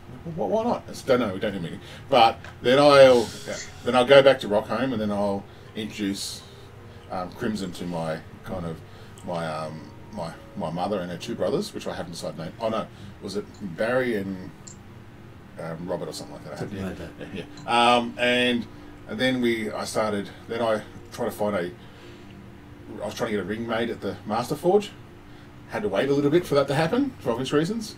So I looked in my little jewelry box. I've got some jewelry, and I said, and I'll see if I can try to hammer out and then I said, look, I owe you a better ring later, but do you want a hitch? And it's like we do it kind of Bradshaw way, which is the most awkward way possible, kind of thing. And she just goes, sighs. Yeah, of course, so yeah, she's fine. And so, as a honeymoon, you went on a murder spree. That's right. Yeah. So we went. We heard about these ruins, and I'm leaving Martin up to decide where the ruins were. But they were full of kobolds and and undead. And undead. We just went between both of us. We just went on a murder hobo spree, I think, because we thought she loves that kind of stuff. And it's I can even show you where it is on a map. Yeah. Oh, by the way I proposed to her, we went to a pub and then we beat up all the patrons and we were both the last two standing, and that's how I proposed to her, because that's what she would like. So. Where is the rock? So we've all got nicer, and Bradshaw's just sort of stayed still. Yeah, so Bradshaw's kind of just like. So the place where you went has the Jihirad, Jhyrrad. Okay. There was a clan that died there. Okay, so I've gone there, and I said, and I asked her, you couldn't quite get that far into it because there were too many dwarven dead to take on. No, but we made a good attempt, and I think we did make a good impact, because when we went back to Rockholm we had a bit of kind of, but the main thing was that I know what she likes, and she appreciates her job very much. So, and this is for people that don't know my wife. She's a master assassin, just to let you know. So, so she enjoys kind of like when on my first date, and for people that know this first date, I went to the pub and everyone was dead but her, and that was my first date with her. So she's a bit not crazy is not the word for it. She's unique is the word that Bradshaw uses. So yeah. So she's friggin' mental. Hey, listen, she's got the love of my life there. Be easy on that one, Plowman. So anyway, I've discussed the honeymoon then, and then she keeps mentioning that she had to go look for a lost brother, and I said, look, you want me to come with you? She says, no. Well, she's not lost. You told her exactly where she was. Oh, she told me, and I said, okay. She was trying to find, what happened with it, but she had to be stealthy, and she didn't want me around because I just make too much noise, she says. So, and not just in fighting, but other things as well. So it's kind of like. So she and her 3 other brothers went on a mission. She went on a mission. So, but and I just pull out this kind of messaging stone thing. So we communicate by this messaging stone because and she wants me to she thinks Plowman's a pretty good guy. So she said, catch up with Plowman. I know you missed him for a while, so that's what I did. So I thought I'd come and catch up with you guys. So yeah. And then. Good grief! You talk more now than you ever did. Well, she's brought it out of me, okay, Plowman? And then a guy comes in with a message for you, sir. He's an Ethengarian, and he hands Plowman a message, which is an invite to Bradshaw's wedding that was dated quite a few months ago. Oh, sorry. He gets punched in the head. Bradshaw or the guy? The guy. Okay, the guy, yeah. The guy. And I go, if he punches him in the head, and I see this as well, can I punch him in the head as well? Sure. Cool. Okay, we both punch. Simultaneously punches, kind of thing, yeah. Okay, he's now laying on the floor. Yeah. Yeah, I was wondering why you didn't turn up, Plowman, because I just thought you would be there. Well, now you know. Okay. Can I? He's not very good messenger, I guess. No. You enjoy the Hollow World so much then- that you want others of your countrymen to attend there? Can I? Flamen will pick him up and bring him back to consciousness. Yeah, I was just going to say, can I drop down and open my book of Simarak to chapter 9, which is being punched in the face by a barbarian? And can I help to sort of, medicate him accordingly? He's unconscious. Yeah, I have like a bag of herbs and shit. Okay. Yeah, Make a medicine roll. Yeah. Oh. Didn't you last time you had a different way of healing people? Natural 1. It's a 2. If you like, I can pull out my actual curse dice so you can blame it on the dice. No, it's fine. Obviously, I opened the wrong chapter, and I'm trying to treat him for the hernia. No. The orc rash is what they call it. Okay. So you flip him over and start dealing with different areas. Yeah. Even for Bradshaw, that's just going too far. It's like, Whoa. Wait a second. He starts pulling out creams out. Don't do that. Hey, we're in a bar here. Come on, settle down here. Mm-hmm. Whoa, don't touch that. Well, what's... and I've done some freaky stuff, and you don't go there, man. Come on, seriously. Has anyone seen Repo? Yeah. You know the bit where he's got the hand inside the abdomen and he makes the face move? Can I try and do that with muscles? So you do that with this guy. Yeah, so does that wake him up? Give me a medicine roll. Yeah, that's actually better, so that's 13. Okay, you start making his face move with your manipulations of his internals. Yep. He doesn't wake up though. Oh. Alright, well I stop. He is making strange faces at Bradshaw. Maybe you will need to leave him alone, please. Yeah. He's just knocked out. It's fine. He just did a bad thing. Let him go. He'll be fine. There's a really big popping noise as I pull my head. And then you return to the table to eat food with that hand. That's it, absolutely. I don't touch that food anymore. Okay. I know the history of this character a bit, and well, I've seen some strange things that he's done. This is getting close to the top 3 anyway. So. Do you want to know how I got these scars? No. No, and I just got the whole thing. You notice that Bradshaw sort of moves his chair around a little bit so he's not facing you anymore. But not any closer to Dimitri, but no, I do that. Okay, so does Dimitri update people on the wonderful things he's been doing while he's been away? He merely mentioned that he's been in Galantry attempting to go in further details about those seeds that we did not recover, because I heard disturbing consequences from that in the 5 Shires. Apparently the Fire Orcs were not pleased that the seeds did not come back. As promised. Yeah, I heard that too when I was there, while you were away. So, what 5 seeds are you talking about? I have no idea what you're talking about. Well, I wasn't there, was I? No. Kiki was there. No, we don't. Well, I don't know that person.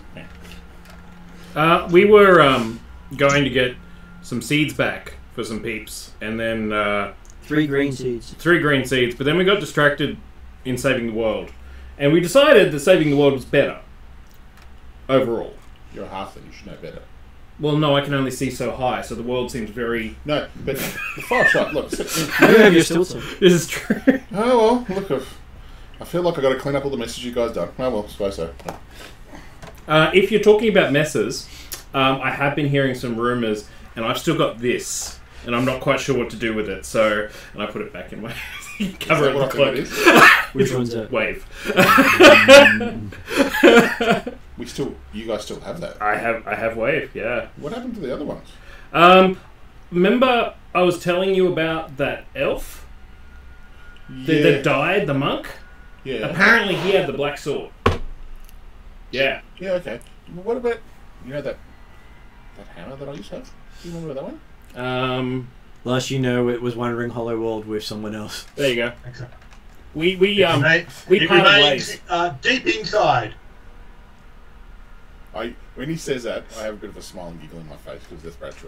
So, well, he hangs around with his wife. His wife just as bad. So, and I go, I suppose it's okay. Like, I'm pretty sure they said we could keep them, so that's all good. And how does Sir Clovis tell people what he's been up to? So Clovis has been on a pilgrimage, visiting holy sites of said deity. Well, you've flown over the lands of the horse people and spent some time in what's known as the Haldanic territories, where you've been going from celebration to celebration in your honor. Bradshaw would have came that from the original Holy World thing, wasn't it? The one that came up and went through the line. Yeah, okay. I'm trying to remember my history of that. And you would have heard a lot about how a bunch of the Haldanic knights had been off to save the elves who can't seem to deal with undead on their own. Elves. Okay. Yep. I agree. Yeah, elves. At least on that we can agree. Oh, look for elves. Yeah. I tap my cup to yours with the hand. Yeah, definitely. Yeah. Okay. I think we have covered everyone for, unless they want to speak up. Little Miss will get back to us about what she was doing when she finishes her. That's all right. It's just elf stuff. We don't need to hear about elf stuff. Well, she's no longer an No, elf. she's not an elf. You missed that part. Yeah, her wish was that she goes back to who she was before. So She's a human. yeah, yeah. So you never knew she was an elf, so to speak. So I'll rephrase that. And I would listen to middle of this. Okay. I just point and we see Little Miss go into the bathroom. I said she'll tell you in a minute. And Redrian says over the meal, he says he's got a few things he's looking for people to look into. Okay. The first thing he has is the elves of Elfheim are having trouble with the Shadowlands. The undead, right? No. Oh, that's right. Yeah, they're two different things. Yeah, two different areas, he says. I'm sure an elf is an elf to a halfling, but... Well, yeah. Elves of elves. Elfheim. Are having trouble with the Shadowlands. Yeah. He's looking at sending some people out to Alphatia to rescue the elves who were accused of burning down the temples of Cimmerak. Excuse me? What? Right. Because he does not believe they were responsible for it. Because of the fact they have two sets of memories of where they did it and didn't do it. Okay. And one set of memories has them as being Galantrian elves, and one set has them as being Alphatian elves. Elfheim elves. But just to clarify, as soon as I hear the fact that Cimmerak's temple... Because even though I'm a little bit more soft now and relaxed, Cimmerak is still everything to me. Yeah, he would rather the perpetrators of the crime be punished and not the people they set up. I agree completely, and that I'm jumping on that, okay? That is about half a world away. I have a boat. But yes, keep going, sorry. Says, not much is happening in the Truling clans again. They seem to be busy staging their... as he's come to know it and refer to it as their marriage ceremonies where they go off and beat each other up. Yeah, it sounds like my marriage, by the way. Yeah. He heard about that and he was glad he managed to attend. Yeah, I thank you for attending. I really appreciate it. So. And they have had confirmation out of the Broken Lands that a tribal chief has taken rulership of that region, and he calls himself Thar. Thar. Is that an orc?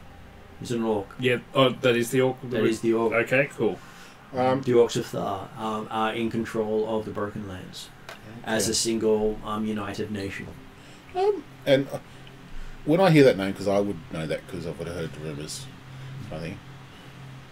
And I look at what's his name now? Redrin? Redrin, yeah. Yeah. And then he says, "No, it's not your hammer." I just flashed sighs for leaf because I thought I triggered this all off. No, that one's currently being used against halflings in the Five Shires. Can I look at Plowman and say, why don't we just send feathers to pick him up and drop him from a high height? I don't know. This stuff is boring to me. You guys waste too much time. What can we do on kill? He says... going to Alfheim and smashing up monsters from the Shadowlands sounds direct. Well, it is the closest thing so far. Yeah. There are dungeons underneath Darakin that they've opened up. They've opened up something that has been named Madoff's Castle. Which he's sure would be fun for those who just want to kill things.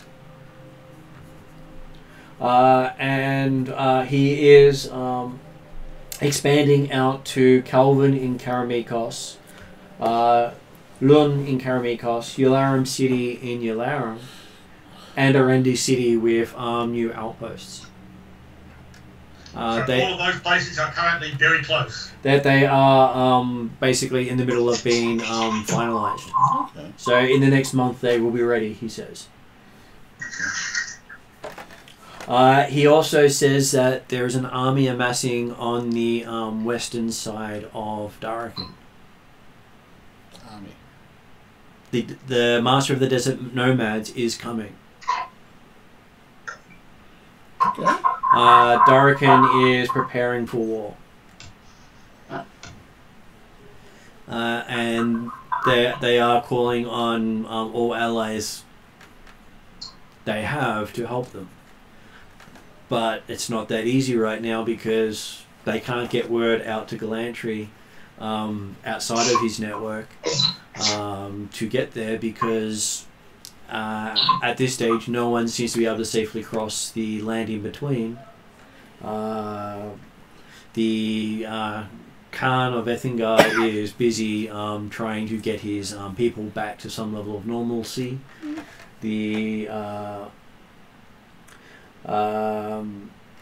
And they're currently dealing with the fact that they missed a season of their livestock.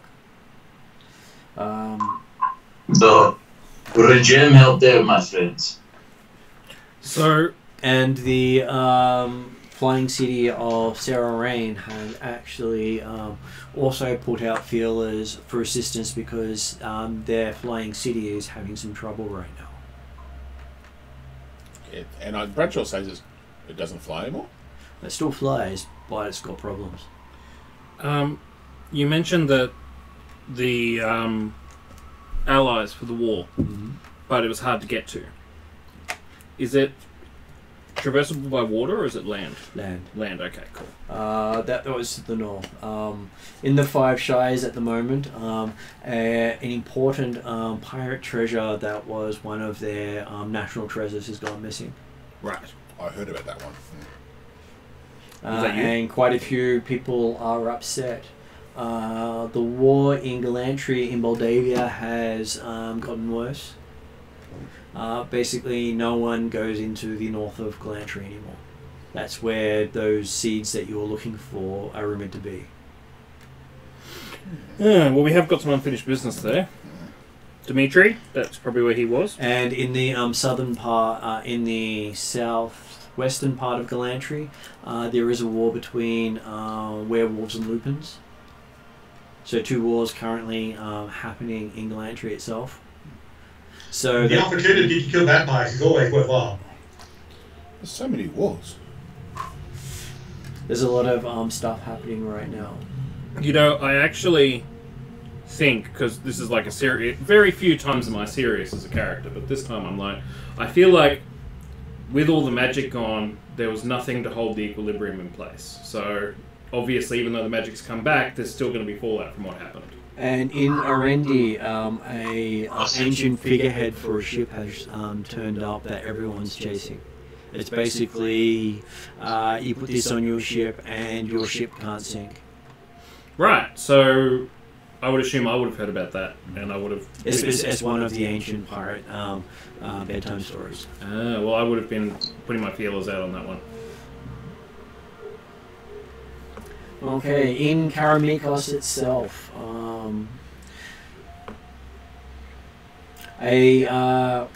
the Duke itself has announced that they are putting out feelers for people to investigate the annual massacres again, because they don't actually want people to die, so they'd rather have investigators find out the cause of these again. It was fine while they were killing giants last year, but now they're killing people again. Oh, they haven't started killing yet, but they're trying to stop it being, the equivalent of a orphanage moving somewhere, which it has been occasionally. So it's the trying to err on the side of caution. And in the oceans near the Black Eagle Barony, a lot of pirate raids are happening. As pirates of various nationalities are quarrelling, which you had heard about. There is a pecking order amongst the pirates, and basically they're sorting it out there. Yeah. That would be my wife's kind of linkage kind of thing in there, because she was a part of a pirate kind of village. I know the brother-in-law was pirate king. Oh, would he be one of the pirates? Would I know that from? Not anymore. He's retired. He's now only a chef. Oh, okay. I don't care about that. Okay. Out in Minrathad, the Storm Giant's castle has reappeared after being gone for many years. Wasn't that a good sign that they came back? I think they went away because I remember we discussed this originally, that they went away that was causing issues with the whole giant kind of situation too. And they are now currently under siege. Oh, that's not good though. Ooh, who would take on the Storm Giants? The rest of the giants. Didn't they all band up?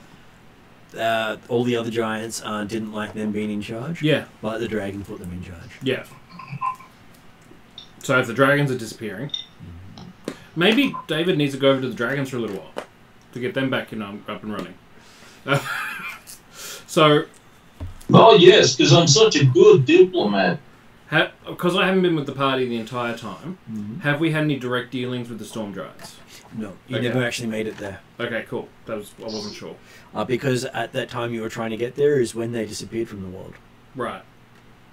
Okay. Which is quite a few years ago. Yeah. And you also heard of the Cult of the Eternal Flame springing up in the Northern Reaches. That's the one I was talking about before. A different one. This is the Cult of Fire instead of Earth. Yep. Hence the flame. Yeah, okay. Cool.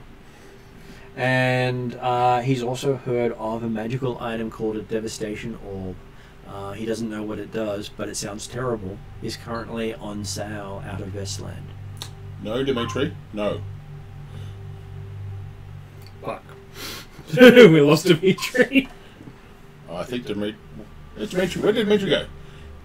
You see right there. And in Norword, there's been no sign of dragons or dragonborn for nearly 2 or 3 years now. It's just vacant. They were out in force for a while, and now the only reports they've had is a dragonborn on a cart travelling with a group of people floating around. Interesting. Dragonborn on a cart? Yeah, apparently making notations about stuff. Interesting. Okay. I guess we should go to the inevitable. Dimitri, what do you think? You also... out of Brockholm, it has been announced that a war has erupted between the Shadowlands and Brockholm. Oh yeah, that's I've been helping training some young dwarves with that stuff. They didn't want to send me on the front line, but I said I wanted to, but they just kept saying no for some reason. So.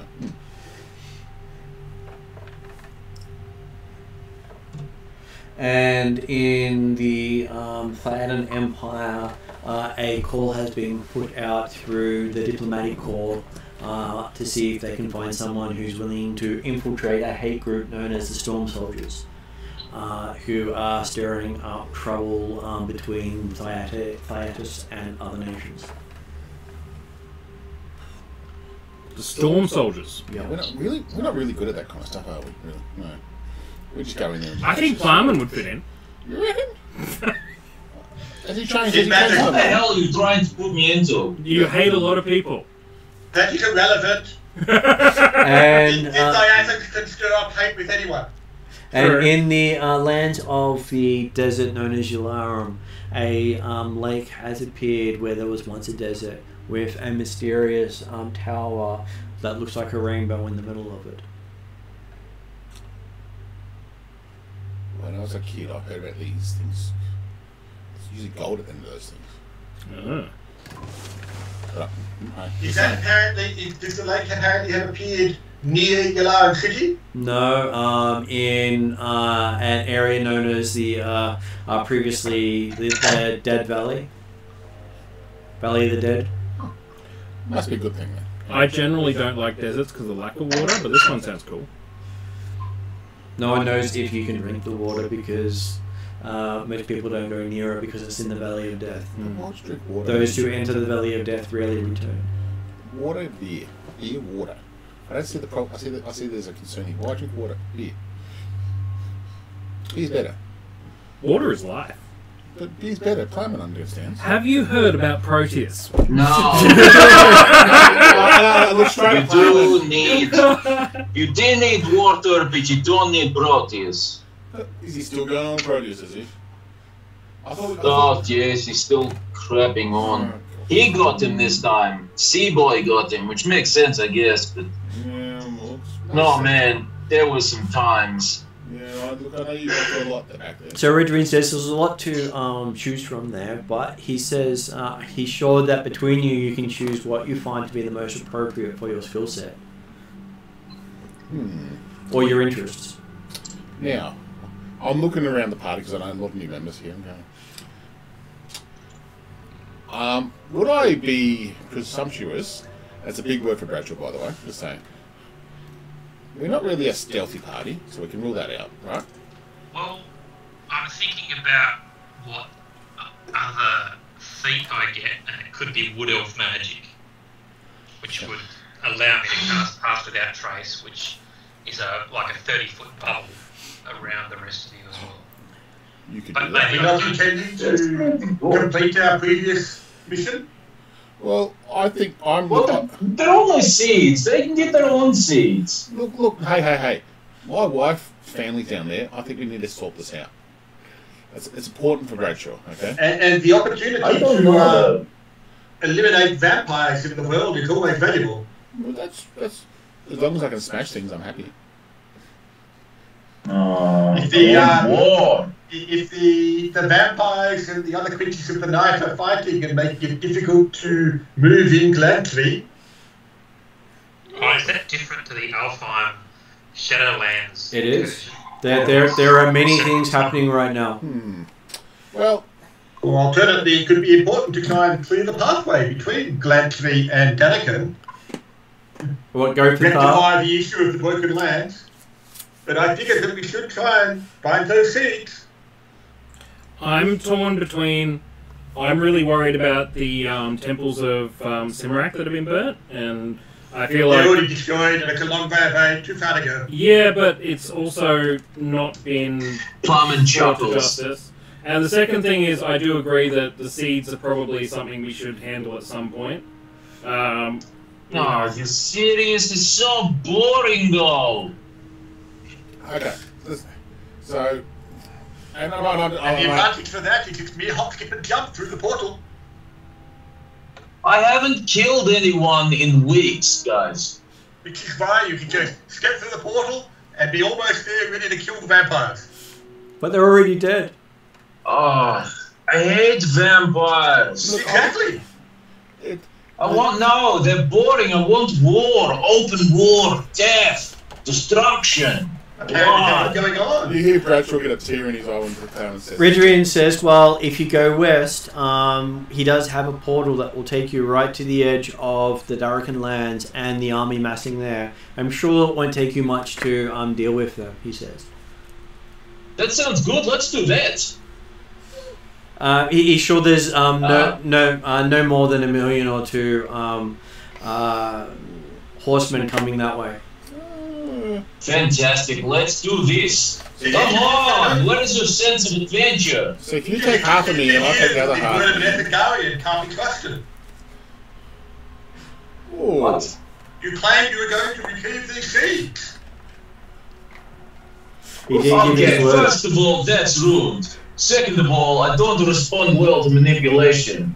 Thirdly, I'm not a man of honor, I'm a man of combat and war. I'm also not a charity. Fourthly, he doesn't really react well, period. Bradshaw put his hand up here. He said, "Watch these." Look, I have no idea what they're talking about. So I want Dimitri. I hate doing this. What seats? What seats? What did you promise? We're traveling through the sunshine. Here's the thing. No. Look, hang on. Okay, wait. So let's revisit this. So we had to take some seeds to a place, or did we have to recover seeds? I don't remember. The seeds have been lost. Or stolen. Oh, God. Alright, let's go do that and make it quick. You better ride quickly. It's in the middle of a war zone, so you should be happy. Oh, we can... I just. We can kill things on the way. Boring. If anyone comes near us on the way, Plowman, we can just kill them on the way, and that means you get some action while we're trying to do this thing. So we can make two jobs. Okay, but just remember, you said I could kill people that come to us. Yeah, look, honestly, I don't see a problem with this. You can kill bad people. Oh, look, why do you have to? No! Nobody said anything about judging kill the guy with our horses. You watch. If you give him permission to kill whoever he wants on the way, he's just gonna kill everyone. He's gonna become. I've heard of this in other parts of the world. They're called murder hobos. And what you need to do is... I will be the great Khan. I will take over this area and everything will be great Empire of Ethinger. I will be the next Khan in this area. Not murder hobo. Hobos don't have horses. That's right, he's got horses. Why do you call him a hobo? Yeah. That's a bit rude. I didn't say he was a hobo. I said there's a condition known as murder hobo that spreads around some of the lands, and that we need to make sure that we do not portray ourselves in the same light. Yeah, it's in the book you've got. Yes, the Book of Simarak, Chapter 2. Do not care hobo about murder. your stupid book. What's this Why book? did you come back as such a nerd? You said you didn't like Texas and book work, yet you still bring stupid book. I believe the exact term is narc, not nerd. But anyway, no, not because you're looking to book. If you don't mean to Simarak, that would make you a nerd. I pull it out and show you. So essentially, when we went to defeat the gods, all the gods went away because the bad god. Book what was out his of name? my face. Karatos? Thanatos. Thanatos trapped all the other gods. And I remember, I killed him. Yeah, Simarak helped us and gave us some visions, and he gave me this book to help us on our path. Okay. Well, hold up here. So hold you up. bring nerdy book. Somebody gave you a book. So you are a nerd now. So I thought you were cool by it. They didn't give it to Dimitri. No, they gave it to me. He's my god, not Dimitri's. Is that true, Dimitri? Of what people, I thought you would be the one with the book. There are books and there are books. No. See, you bring stupid nerdy book to war. I don't want to see book. I don't get it out of my face. All right, Dimitri, make a portal, the worst feed. Let's go do the stupid seed thing. Find me something to kill. I'm just gonna go whatever he said. This sucks. Oh, you guys need horses? Have you got horses? You've got your stupid goat. I mean, very fantastic smelling goats. Thank you. He's not stupid anymore. Oh, okay. Look, he's half stupid, okay? I can't give him a full... But don't tell him in front of me. He's still a bit upset about that kind of stuff. Look, he doesn't smell like rotting volcano. That's all I care about. Oh, well... Oh, I forgot to tell you, I did some research into... Whoa. Enough with the life story. No. Okay. We can talk on the way. Let's go. We've plenty of walking. I'll explain what happened. Okay. On the way. We've got to walk down to the basement. Yep. But do we get the horses as well? Do we get our goats? They can go into the basement. Okay. Can Bruce fit through the front door? Oh no, I assume there's probably a side The entrance portal to the can be basement. active to go to Gladstone. It's basically big enough that you can take something about 20 feet by 20 feet through. Okay, cool. Yeah. Let's go. Can we get through the teleportation circle with the artifacts? Yes, you can from these Can ones. indeed. Okay. Oh, that sucks. Fair enough. Because you can't always do so. Right. I know this as well. So. All right. Okay. I follow through. I'm quite happy to be out and about doing something interesting, so it's cool. Okay, so it might take some time to set the portal up for Galactic Pacific. Oh, look, we just get on with it, Dimitri. Seriously. Well, Plowman's made a decision. Yeah, what Short Boy said. Yeah. Okay. Plowman, do you want another beer? Come, oh great mighty Dimitri, god of all the holoverse. Come on, hurry up.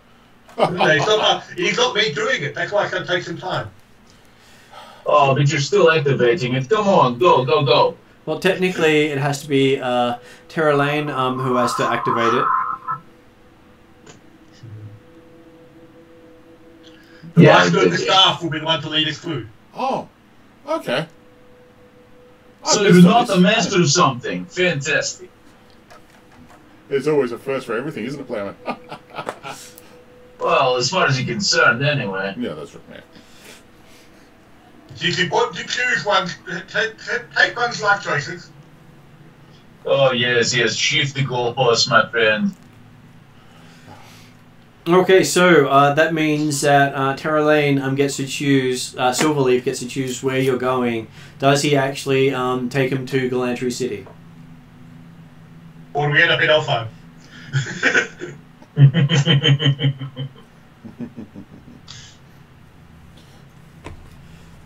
So Martin gets that choice. Oh, me? Yeah. Oh no, You were the... It sounds like David is very keen on doing the seed thing. Yeah, only because Jeremy guilted him into it. Yeah. Just an idea. Let's go to Glantry, yeah. You could open the portal somewhere else, send David through first, and close it. Well, if he doesn't go through first, the person doesn't come out the other end. Fair enough. Oh, Jesus. Seed thing. It's a good thing I just rolled 2 new characters. Basically, part of the security features of it is the bearer of the staff has to walk through first. Right, okay. Or basically you don't come out.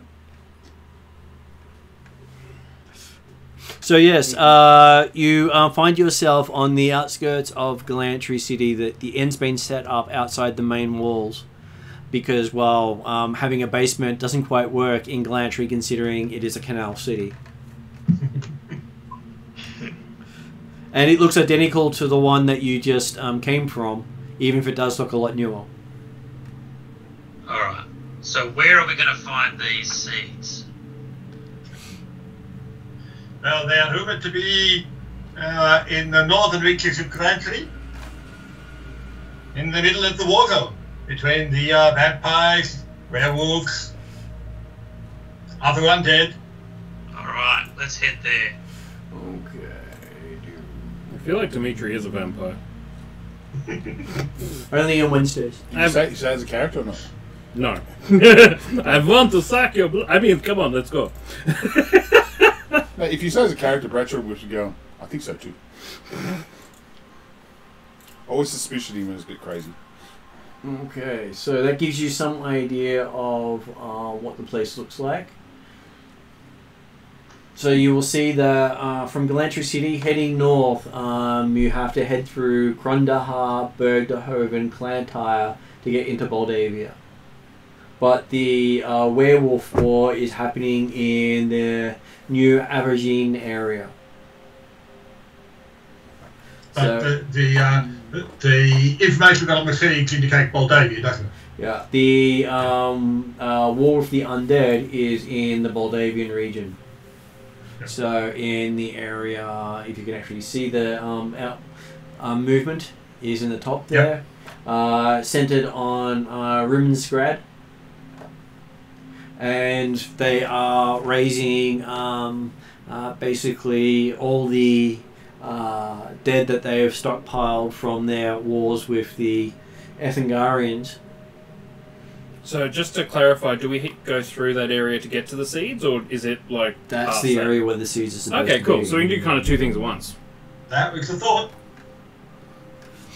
Okay, so yes. It had nothing to do with Dimitri's and racial bias against vampires. Not that he can't manipulate the party anyway to achieve his goals. I don't think it's manipulation if you're the head of the party. And so is that where we start using Highlander references? Yes, absolutely. Okay, so do you want to go into Galantry City itself, or do you wish to head north? You do have a chance to buy items of magic from Galantry. I think buying some items would be a good idea, given that we're going up probably against vampires. Can we buy beer? You can buy beer.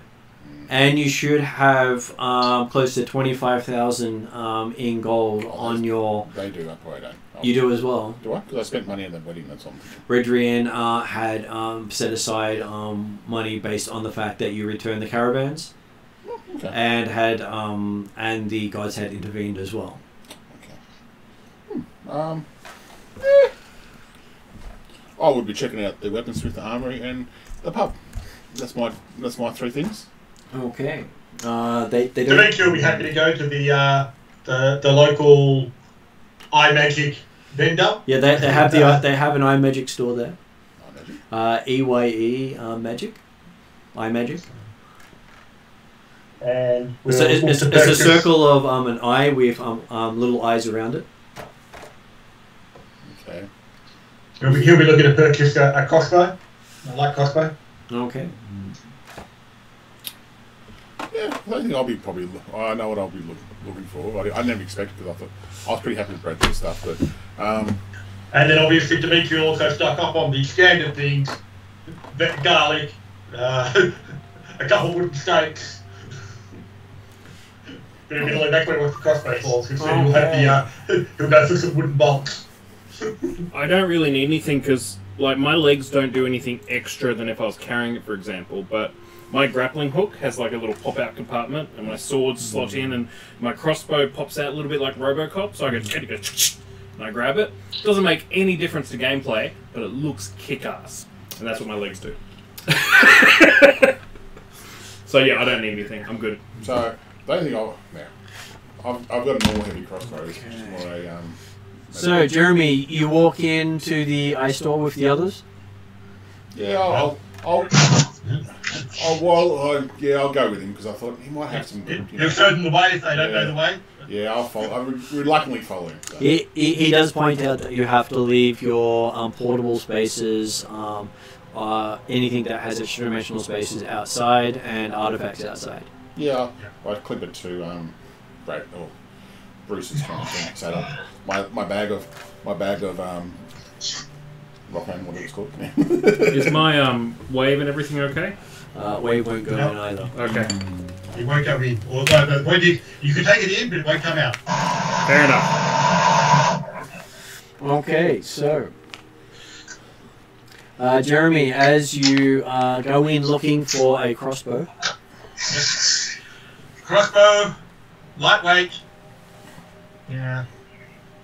You're going to shoot the eye of a rat, it's no use if it's not affected by the mundane weapon. So something magical that will allow me to use that. Okay, a little glowing ball of light floats up to you. You can hear a bit of a buzzing as it comes up. And it says, how may I serve such a tall and illustrious person? I'm looking for crossbow, lightweight, magical. Oh, we have an angry bow here. Whenever you want one. Which languages do you wish it to swear in? You misunderstand. You said angry bow, didn't you? Crossbow. A weapon would look somewhat similar to this one. Oh. The old company's mundane light crossbow. Oh, we don't have a talking one of those. Sorry. We don't have a talking one of those. Silent is better. Can I say you don't have a talking one of these either? Or my heavy crossbow? He looks at that. Okay. That doesn't look like a crossbow to me. It doesn't talk. Oh. Well, that's true. Do you have one that talks? Yeah. Can we look at it? Well, you can if you buy it. How much is it? Oh, the crossbow itself, it goes for hasn't really been going well lately, so we sell it for 10,000. We've dropped it by about 2,000. Okay. Is it the small one or the big one? Like my one or his, or Dimitri's one? Because he did say what kind of crossbow it was. Well, we're asking what language you wanted to swear in. Because that determines which one I grab. I'm going to hate this. I'm going to do a teledraw. I'm trying to work out what Dimitri's language is. Well, I'm tempted. I'm really... What? He knows many languages. Would I know what he's... Droldaran is his native language. Okay. Considering my, not hatred, but disdain for Dimitri, would I asked a question, can it speak in this language? He says, I'm sure it can. Is he sure though? Like, if I'm in there, can I roll a perception to see if he's lying? Yes, it does speak in Traldara. There you go. Angry words in Traldara.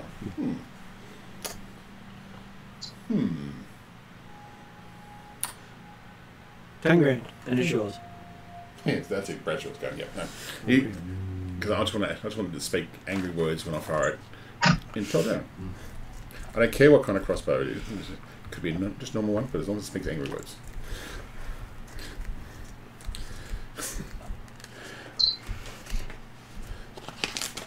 Okay, so you've managed to acquire yourself a crossbow, which you'll find out about when you leave the store. The item's being put aside and will be given to you upon leaving. Is it a heavy one or a light one? It says it will be given to you upon leaving. Oh, okay. Didn't say what it was. Okay. Well, I was hoping for a heavy one, but yeah. Okay. Okay. He can attach rocks to it if you wish. Yeah. Could you put a bit of dwarven flair for it? Okay. Oh, no, I'm really gonna. I'm gonna regret this, but it's okay. Okay, I'm done. Bradshaw will just sit back and watch You still have 15k to spend if you wish to. Okay. Bradshaw doesn't need it, so I'm pretty happy. Okay, so Jeremy, they do have a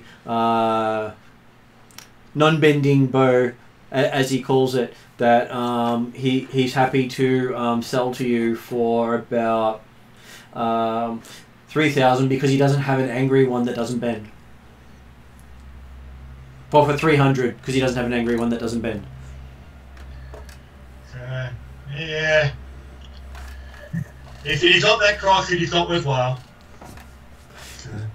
Do you have anything else you wish to purchase while you're here? He says. We were outside the village before, or the city. Sorry. Is there a lot of homeless and that kind of thing? Not here. No. Okay, cool. That's fine. Then I wasn't right. It's not that hard. Plowman would like to see if he can find a magic user of some sort to enchant some Horseshoes. You could. He's looking for the horse to deal magical damage. It may take a while to find one who will talk to you because most of them in this country itself hate Ethengarians. You are currently, he's quite willing to roll intimidation checks. Your nation is currently having open hostilities with Galantry. Yeah, that's okay. Like I said, to cast the spell. You're more likely to find some shoes actually here in the shop, ready to go. Is there any like rapiers? Rapiers. You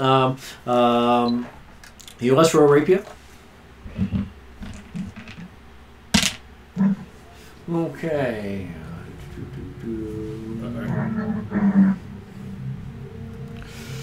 Let's see what we got there. Okay. He says that describe me this rapier. Okay, so it's a long blade. Some have describe blade. Sword. A sword. Okay, so that's a no. Well, you can see this little light in front of you buzzing. I pull out my rapier. I've got a non-enchanted one, but I pull it out very unthreateningly. Like, you know, pull it out like this and hold it. Something like this, but perhaps special. A special something like that? Yeah. Okay. It buzzes around a bit, then comes back and says,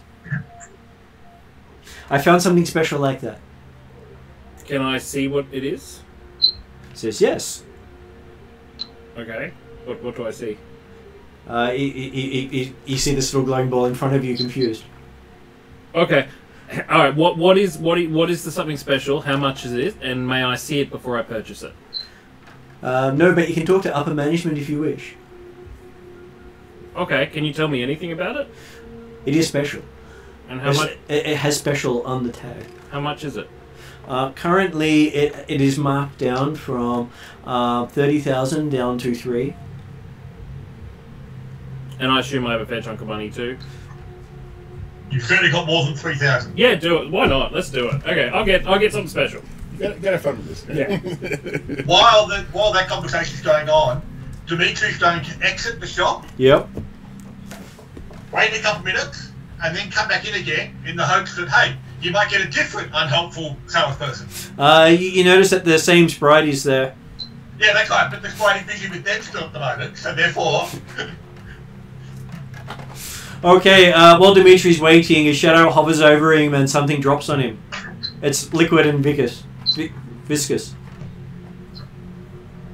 I will aim to avoid being dropped and having viscous liquid upon me, but... Looking up, there is a beholder floating above you. Mm-hmm. It's looking at you. Greetings! Do I see him talk to this thing? I'm looking for a magical light crossbow. Oh, magical crossbow, lightweight. Lightweight crossbow, it mutters, which sort of echoes throughout the place. Like this one. Similar.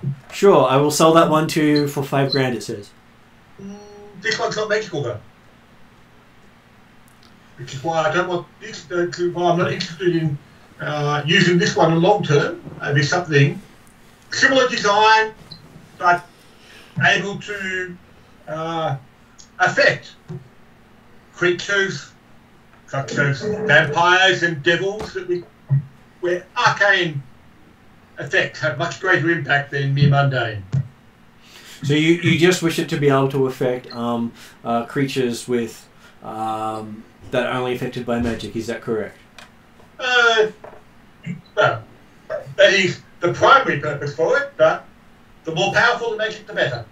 How much are you willing to splurge on your magic, it says? I have sufficient funds. Never say something like that to a salesman. Okay, it says, in that case, if you have sufficient funds, please... If the item is worthwhile. Please deposit 100,000 credits into the account, and it will have it ready for you shortly, and then it floats away. Dimitri's rich, he should be able to afford that. I kind of I want to point at this whole thing and I walk fast away and I go, nah, Dimitri's Dimitri. Yeah. As you're pointing, the sprite says, "You want me to summon upper management?" Oh no! Is that upper management? Is it?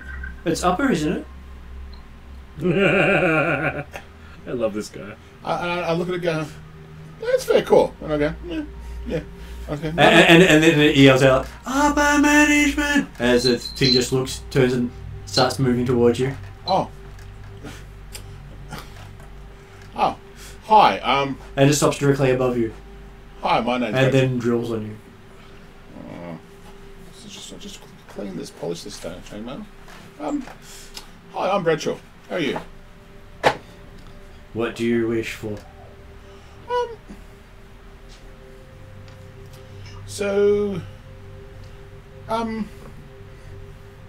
Actually nothing. I'm good, actually. Sorry about that. I think... You have summoned me either by something or I'll disintegrate you. Oh. Can I buy a potion of healing, please? Sure. How much are you willing to spend? What was the challenge check for Bradshaw? That's -1 and 8. So I've spent 10,000. You spent 10,000 on a potion of healing? No, I've spent 10,000. I'm saying, and I've got 25,000 I got total, didn't I? Yeah, so you got 15 left. Yeah, I'll put 15 up there. 15,000 for a single potion of healing? Yeah. Fuck! Just so you know, Bradshaw doesn't use potions because he can't because of his crawl thing. So, but Bradshaw's just a bit. Well, is this beholder like intimidating me right now? Oh well, it does look. How big is it? How big is it? Is it big? It's as big as a horse.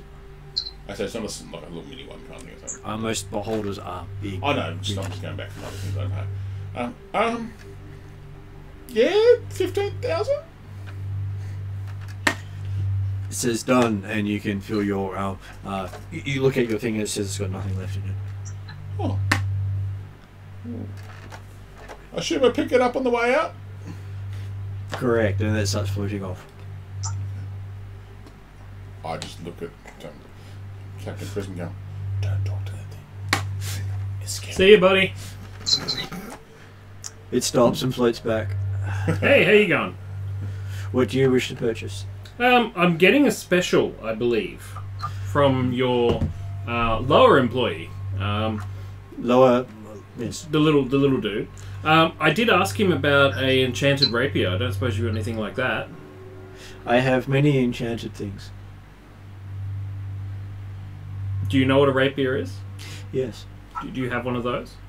I have rapiers from many dead people. Any that are enchanted? Many enchanted rapiers, yes. Could I buy one? That depends. Yes. What are you going to pay me? You've already bought something special. 12,000. You're paying I'll pay 12,000. Oh, I'm dreading what I'm going to get myself, but anyway. Okay. So I'm just putting something special. I'm hoping as random as possible for Martin, so yeah. Okay. At which point, does anyone else wish to ask the beholder for an item? Yep. Yes. Okay, he turns and looks at Plowman because he spoke up first. Magical horseshoes. And how much are you willing to pay for horseshoes of magic? All of Dimitri's money. It would depend on what the horseshoes are. Like, I would really like. You ask for magical sharpness. You stop talking as you find yourself stuck in place, and it says you asked for horseshoes of magic, and didn't specify further. So put up money or leave. Okay, bye. This is stupid. Yeah, it then turns on to Martin's character, the elf, and says, "What do you want?" You find that most people don't generally talk to upper management. What do they talk to? The sprite that was floating around, who doesn't know as much, but is generally more friendly. Can Palmer go chasing after him? Yes. Okay, so you chase after the sprite. I'll wait. And so what does Trelane want?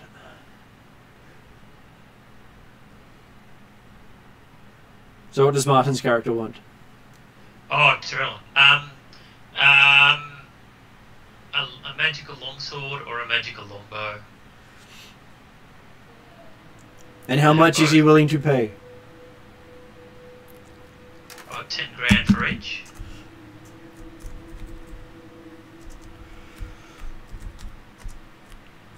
When that's done, could I add one, Martin?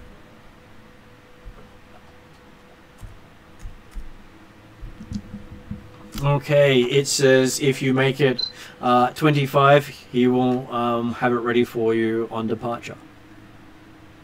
Okay. Basically, so you know, the average price of rare items is 12,000.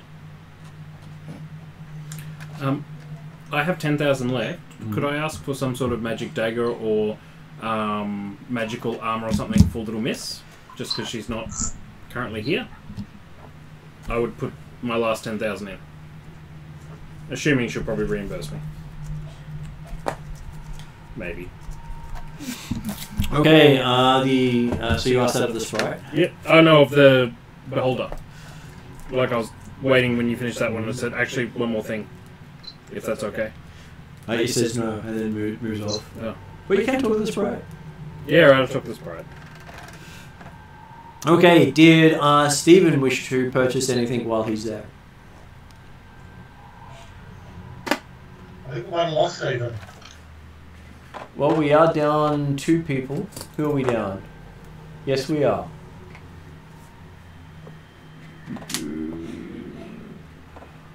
So, I guess he didn't make it in there with us. We're not sure why he disappeared. He hasn't contacted me, so we'll find out later.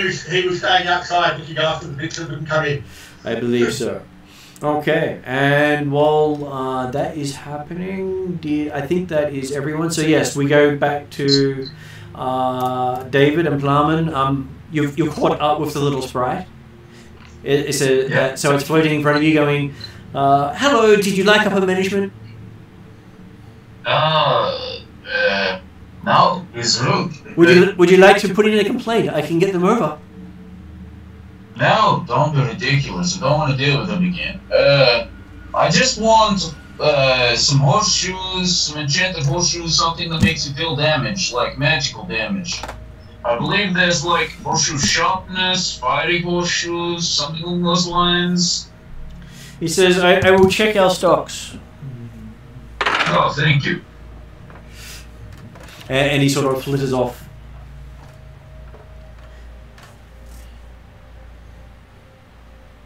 Okay. I'm just having a quick look to see what I have in the shoes side of things. Nike, Adidas, New Balance.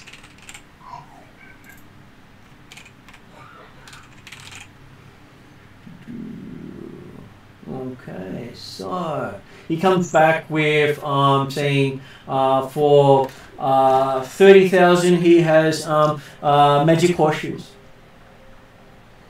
What kind of horseshoes? Silver. What do they do? Silver. They go on the bottom of a horse's feet. And they're just made of silver. I'm sure they're magical. The label says magical shoes. I'm not going to pay 30,000 gold for, and I don't know what they're going to do.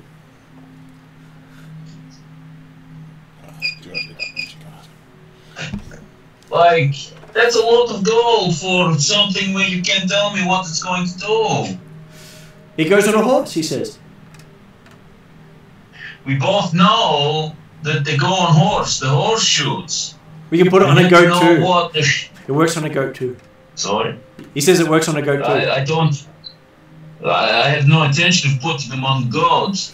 I just want to know A beaver, he what they says. do. The label doesn't say. It just says magic shoes for horse. Well, I guess I'm not going to buy them. I mean, I'd love to buy them, but I need to know what they do. I'm sure that will make your horse look prettier.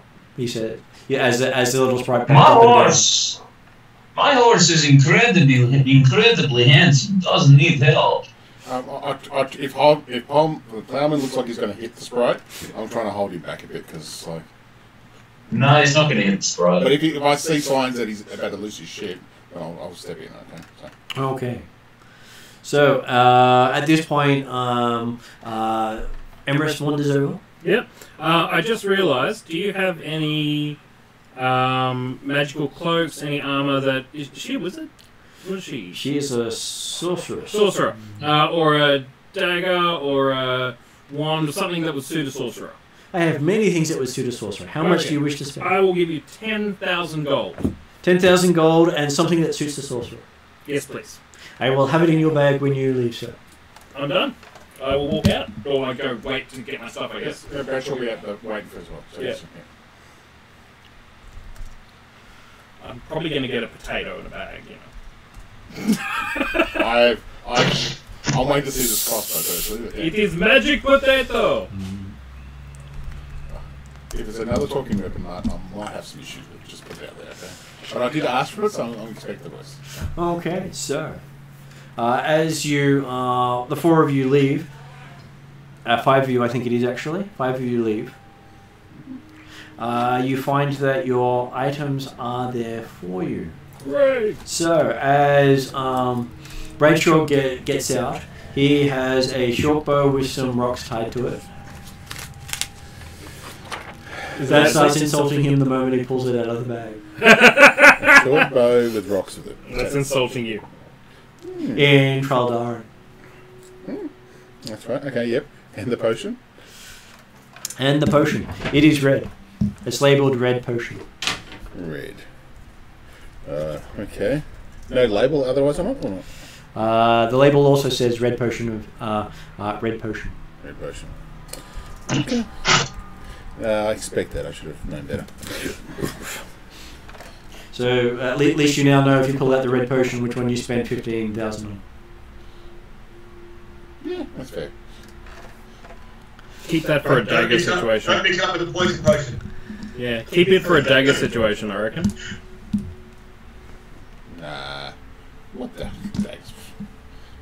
Okay. So, there are 2 swords waiting for you when you come out. For me? Yeah. Oh, cool. So, you spent enough for that one, so that would be you find yourself with a +2 rapier. Cool. With runes down the blade. Don't know what they say, but they are runes. Right, so we can investigate that later kind of thing. Yep.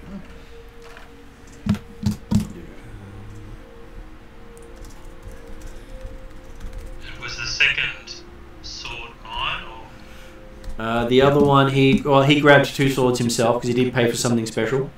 Yep. okay?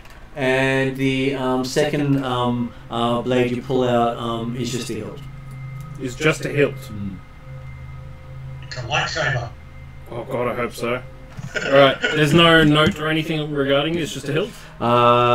It has a note saying something special blade. Something special. Okay.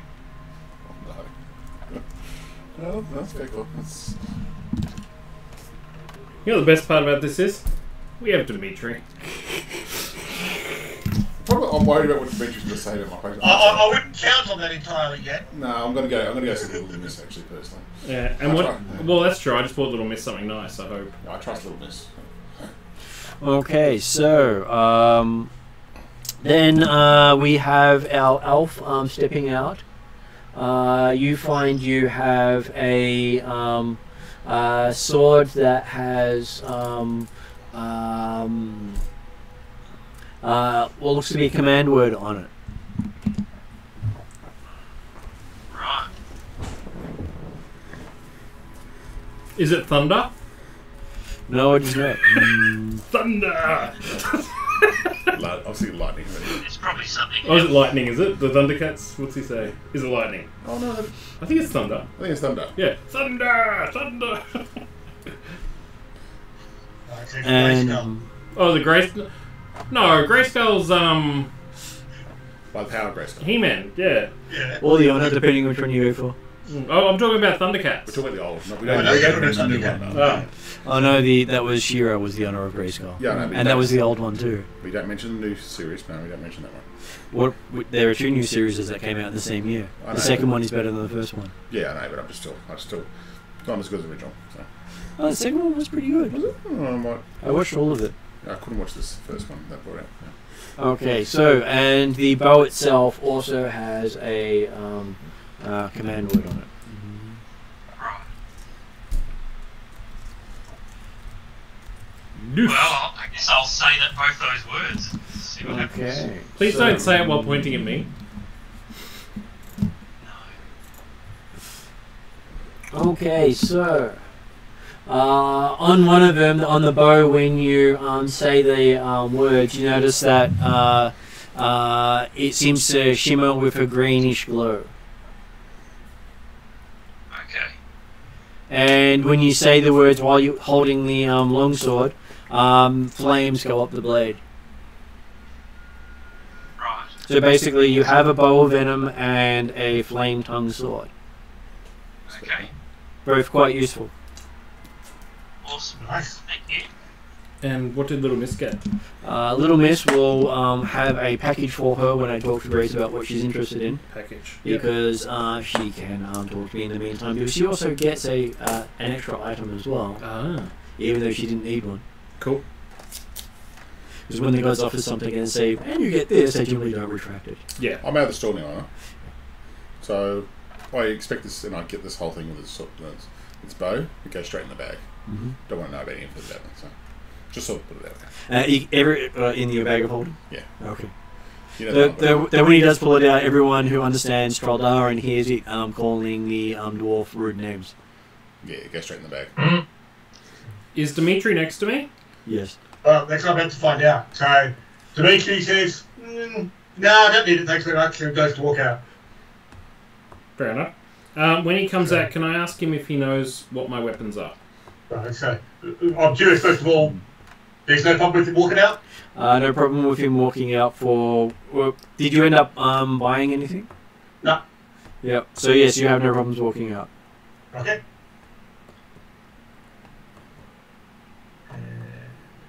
Well, certainly, yeah, Dimitri's happy to have a look at equipment and things like that during the evening when we're on the way.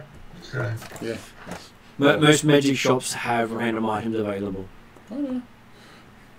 I was, when I said that, I thought, yeah, no, I knew what I was getting, so it's fine. I would just like Dimitri to, or someone at least, to tell me what that is before I try them. Yeah, but I don't like short bows. It's not a dwarf thing. It's a dwarf thing, man. Yeah? Dwarf shoot short bows. Yeah, and to clarify, to Brad a dwarf... Brad Shaw, it picked his talents based on not a short bow, okay? And to clarify, to a dwarf, it may not be a short bow. As Brad Shaw would say, it's a known weapon. I don't use known weapons. He's and he's medium. Forgets about his hammer. It is a bow of someone who also uses horses as well, so it's appropriate for a plumber too. Bow. I will offer it at a camping when we have a dinner. Okay, one time. He'll probably tell me to go shove it where the sun doesn't shine, but yeah, it's okay. Okay. So yes, you've had a chance to purchase a few things. I am sure that in the meantime, Dimitri, having been in Galantry before, has arranged some travel passes for everyone. Am I assuming something there, Jeremy, or would you actually let them get themselves into trouble?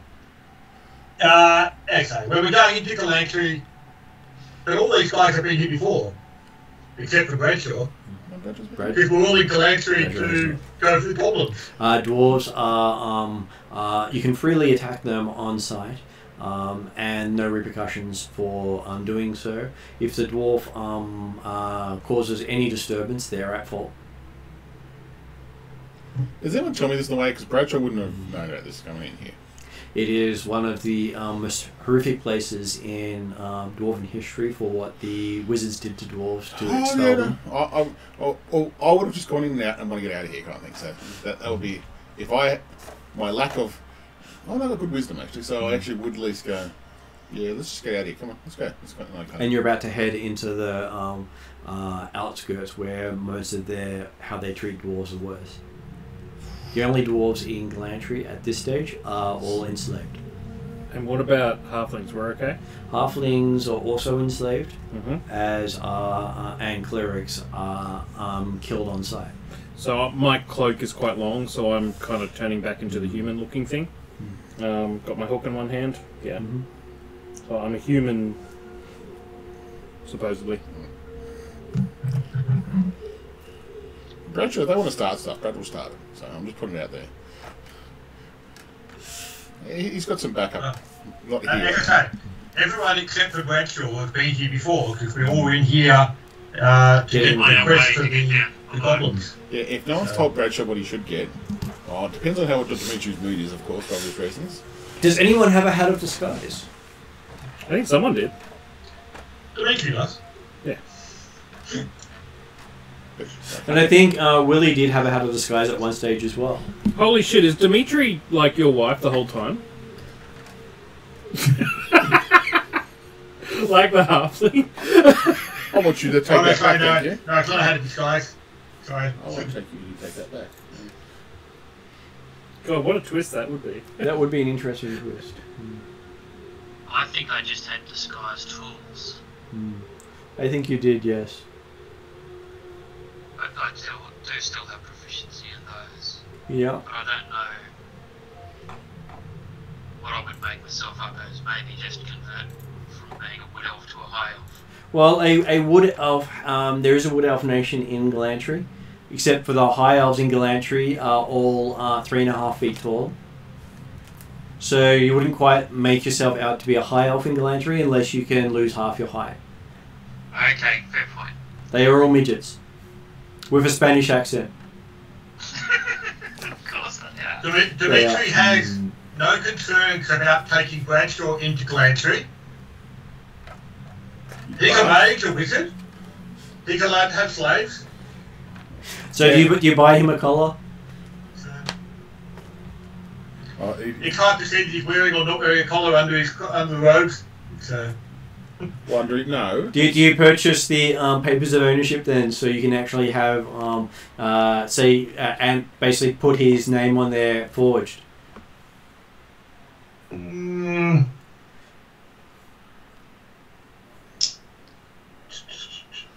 Unless I think he tells Brad. Oh, Brad would know. Would I know that I have to get a thing when I come in here or not? Well, you've not been here before, no, so I wouldn't know. So yeah, that's it. Okay, like from Dimitri's perspective, does he feel that we're likely to get accosted on the street on the way to Immortals and back again?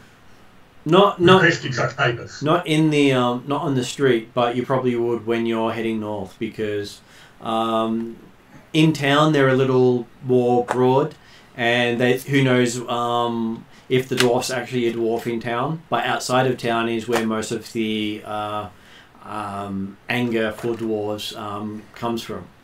Oh, okay. So it's more the idea of dealing with the rural folk of Blanchery. Yeah. So who are less forgiving. I'm going to assume no knowledge in this unless Dimitri mentions it. So. I don't like this place, but I'm not going to know that I'm supposed to follow certain rules. So. And it's not hard to get those that sort of paperwork because. So Dimitri will quietly, while the others are heading back out of town type stuff. As we get to the guard post out the final gate post, Dimitri will stop in there on the way through and pick up some appropriate papers. Okay, so you end up with a pile of papers as you meet up with them at the inn, so they can gather their horses, because you wouldn't have taken your horse into the city or your goat. No. Because you can see the city from the inn. No. I would have discussed this with Bruce. Bruce wouldn't like this place either, so yeah. He's still intrigued about this new horse that Plowman's got too. So, as he's never seen this before, so he's as inquisitive as a goat can be, and especially Bruce. He's going, trying to learn about this horse, but not actually provoke the horse in some sort of way. And you do have a griffin in there as well. No, I'm worried about the horse, not worried about the griffin. Griffin, that's the next part. Well, griffin is eagle lion. Look, it's a horse thing, kind of thing. Because I know what his horse was previously, and this horse seems a little bit different. Not sure in what way yet. So. Same colours. Yeah, same colours. Same attitude, just different, that's all. So. Okay, so yes, you guys gather your gear and head north. That I would say that would probably be a good point for us to finish up for the night. Mm-hmm. As you have had a chance to buy stuff, I will chase up Steve between to see what he actually wanted to get. Yep. So he has a chance of picking things up. And Grace as well. So each of you has a chance to splurge on random items. She gets to splurge and get an item now. Maximum number of attunements. Maximum number of attunements is 4. It is tier plus tier, yes. And Martin, if there are any issues over the next couple of evenings for Dimitri to identify each of these items people have bought? Yeah, it's no problem with identifying the items over time. Okay, so people can know what they're getting, or know they've got, I should say. So the insulting short bow is a +2 short bow. Okay, I'll put that down. Even though I've got an issue with having it, but yeah, I'll still mention it. So. It's a +2, isn't it? And was it a green flame longsword and a longbow of venom? Is that right? It was a flame tongue longsword, so fire sword, and a bow of venom. So it encases the ammo with poison. Now, nothing else with the shop, but just talks a lot and uses me a lot. You don't know yet. Okay, cool. Fine. Doesn't always all the effects aren't always apparent. Okay. The potion do I? And Martin, when Dimitri hands you back the sword and the bow after identifying them, he'll also say that, hey, you might find this useful too. It is a supreme healing potion. He'll give you an arrow to go with the bow. Which is probably... An arrow of slaying or something? Arrow for horse lords. The identifying number is W28. It's basically an unbreakable arrow that if you attune to it, you get advantage. And as an elf, if you attune to it, if both of your dice on the advantage roll hit, it becomes a critical hit. Right. Sorry, which both dice? As in, like, because you've got advantage with the attack roll, Oh, yeah. if they both would have hit, irrespective of the number, It becomes a critical hit. Nice. So, yeah. Okay, if you're looking on the list, it's, W28. I'm starting to get collection of health healing potions, which are no good for my dwarf. And then, yeah, I don't know about the other, so yeah, the other items, right, were bought. So, the horseshoes. No horseshoes. No horseshoes were bought. You didn't buy them in the end, that's right, yep. So you've got a +2 rapier with what appears to be unrecognizable runes on there. Mm-hmm. You've got a something special, which is a sun sword. Oh, cool. Which you basically have to honor Ixion to use. Is Ixion the Sun Prince? It's not Proteus. No, but is there any issue between Simarak and Ixion? Ixion is basically the head of the sphere of energy. Yep. The god of the sun. Right. He basically tells everyone what to do. Right, but there's no rift between him and Simarak. There can be, because Simarak is from the air sphere and the sphere of thought, and he is it is a different sphere. So I might upset Simarak by using it. Right. But when you say honour Ixion, is that honour above all others, or just recognise Ixion's value and power? That's a fair call. I can. Yeah. Okay. Cool. As long as he's not like he's not the blood enemy or anything of. At this stage, you don't think so? Okay. Cool. I'll go with that because I don't know any better. It's very hard to tell who's the god's enemies are at times, because it can change based on which pantheon you follow. And when some of your weapons or powers or abilities stop working, you know you've angered one of them. So Sun Sword is also Sun Blade, isn't it? Yeah. Okay. I called it the sun weapon because it's means that you can apply it to other things other than just a sword. So in this regard, is it a long sword like the Sun Blade, or is it something else? What's appropriate for your character? I'd much prefer a rapier. It's a Sun Rapier. Oh, excellent. So more like a lightsaber. Yep. Okay, yeah, so that was the handle by itself, was it? Yep.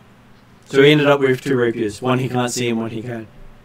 And they're both +2, I think? I'm not sure if the Sun Blade is at this stage. I will have to look at it later. According to D&D Beyond, it's just +2 bonus to attack and damage. Deals radiant damage instead of slashing. If hit undead, it does an extra 1d8. So it will have other things associated with it. Cool.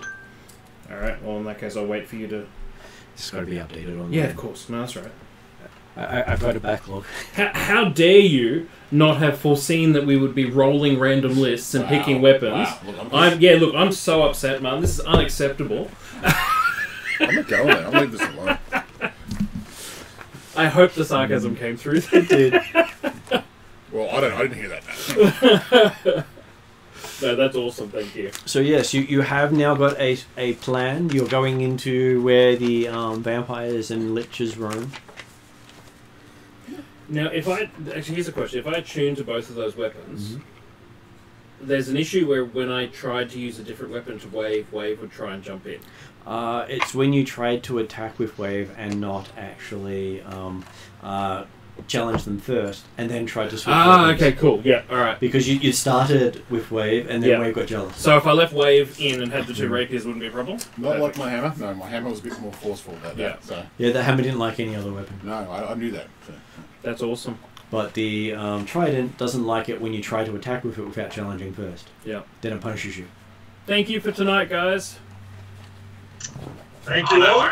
Thank you, guys. So have a good night, guys. I will see you all next session that I have you with, or next fortnight when you're for this game. And you'll actually be able to go off and fight a whole bunch of undead. Cool. One hit such. Nice one. You know... So Flamin will be able to run into people he used to know.